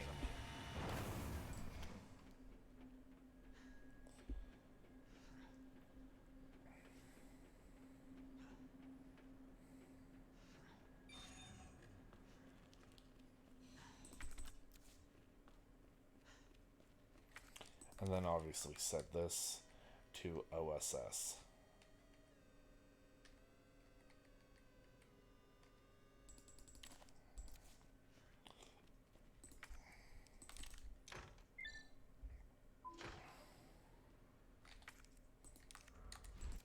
And then you can get rid of that. Drop the grenade in there.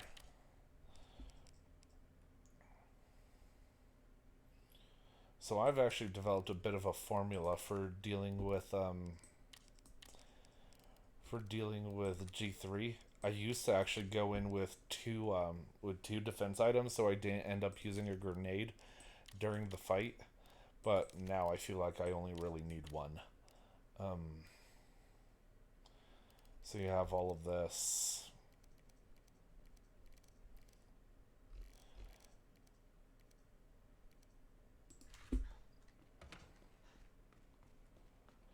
And then you grab the herb on your way over.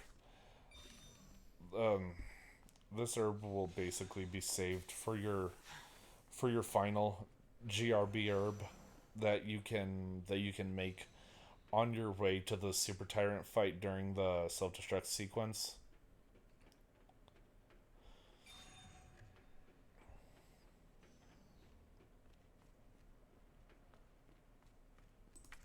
Well, alright, more magnum ammo here. More of that. Leave it there.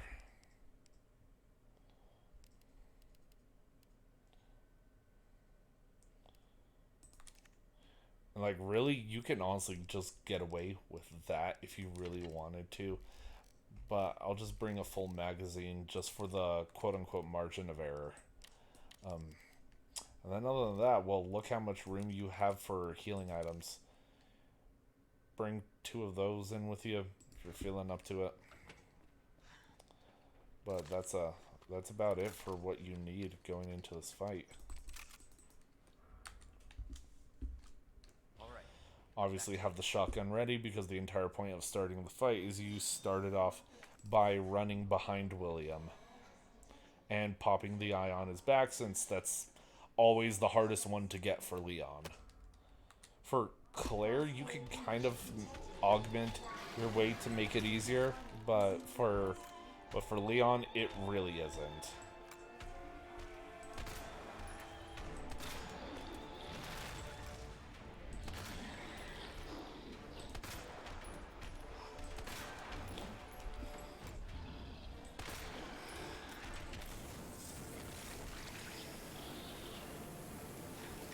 We should kind of know the drill by this point. Expose the eyes, flamethrower the living hell out of it.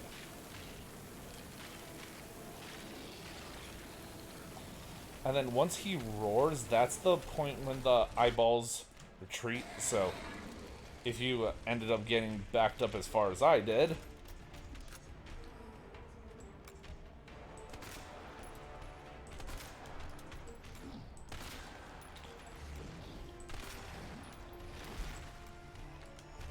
Ooh. Forgot about that follow-up.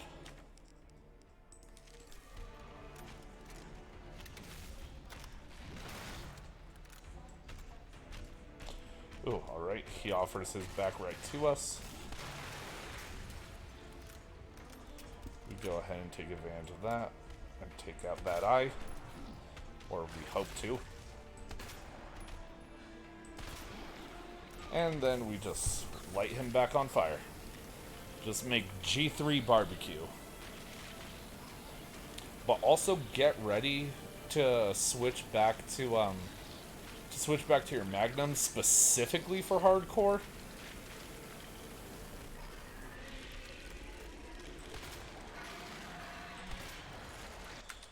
Because specifically for hardcore, those last two shots are actually necessary. Well, they're necessary to guarantee that G3 doesn't. They're necessary to guarantee that G3 doesn't get to his gets to his final phase special attack. Is now operational. Self-destruct sequence will begin when lockdown is complete. Attention. Unauthorized. Yeah, so going back to the comment of getting that extra 400 flamethrower fuel during the G2 but during the G2 fight, that it allows you to be a lot more that allows you to be a lot more like careless with your ammo, with your flamethrower ammo. Proof of that right there. We have 200 right here, and that's going to be enough to down all 3 of the Ivy zombies if you're feeling particularly threatened by the first one. But you also get a knife and a first aid spray while you're down there, so there's also a reason to not be scared of it, and that's also assuming that you don't just run past them with the shotgun.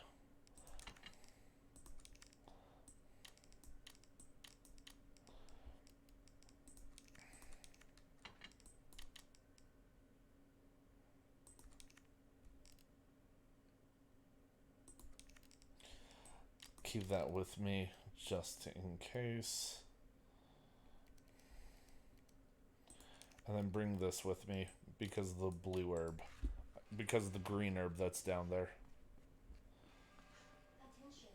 Self-destruct sequence initiated. And now we're at the quote unquote 10-minute mark before we get absolutely exploded, and we're at 2 hours and 12 minutes.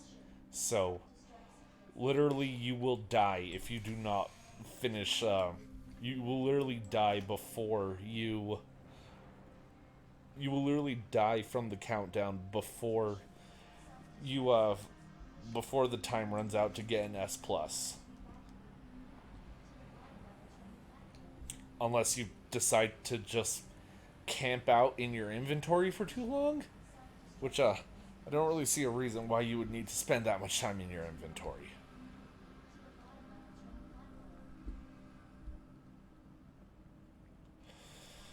Attention. Self-destruct sequence initiated. Use the central elevator to evacuate immediately to the bottom level train platform.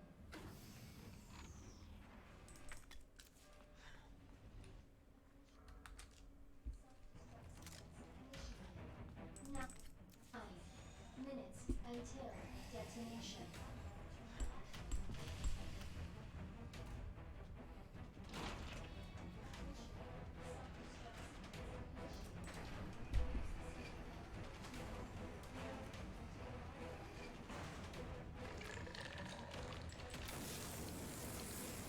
Son of a bitch.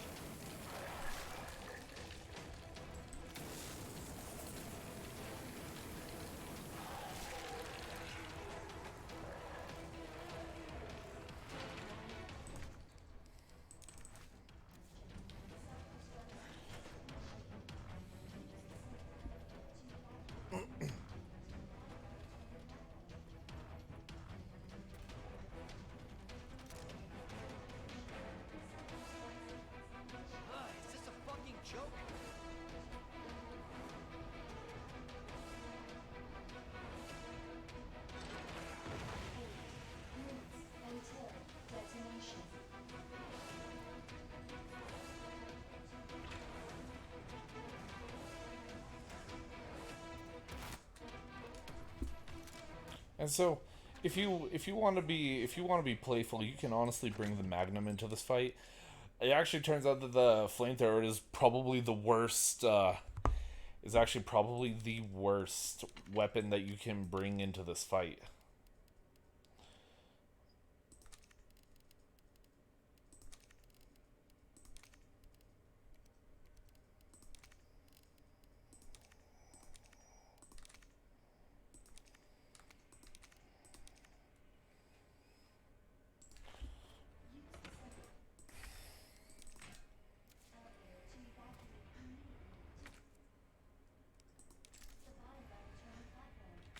Actually, no. Make sure regular grenades are the first ones that you have equipped, because those are actually the ones that those are the ones that will actually go towards.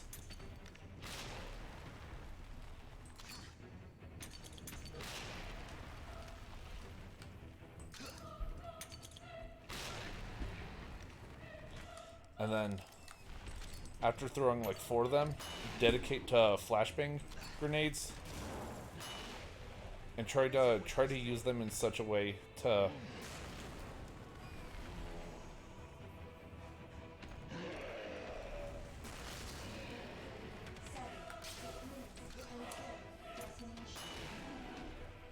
so flashbang grenades are always guaranteed to stop Super Tyrant's next attack. But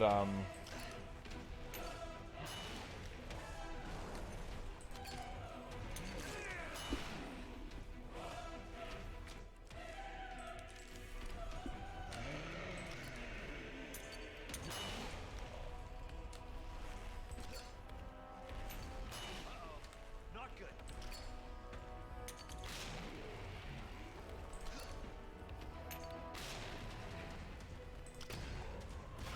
and just like that. Where did this thing come from? Game over.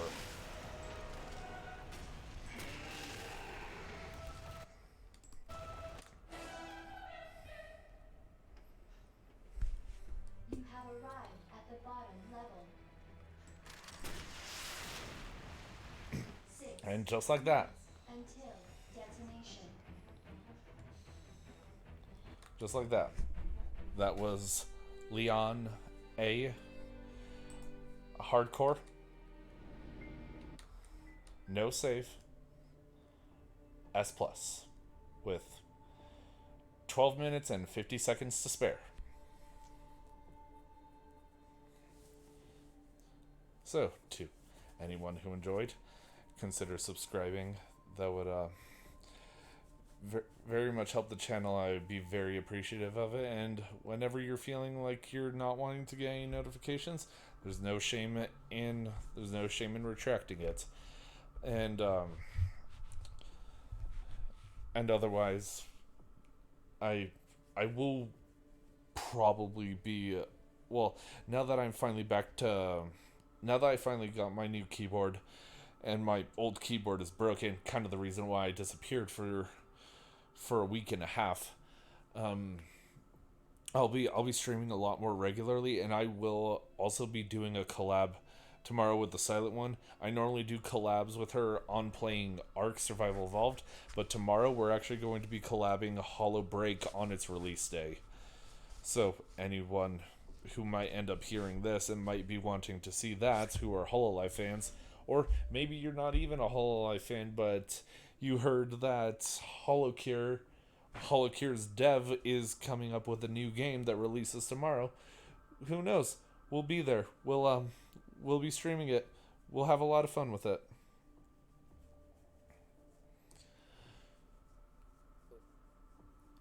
But for now, this will be Wraith signing off. And hopefully you found this guide helpful.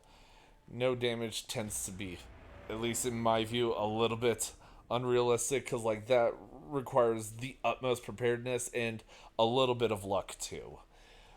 Because again, the entire point is zombies are the most annoying enemy in the game, and there's so many of them.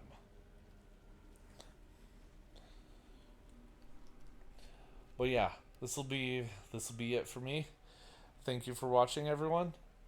And until next time, Skir Wraith, also the true champion, signing off.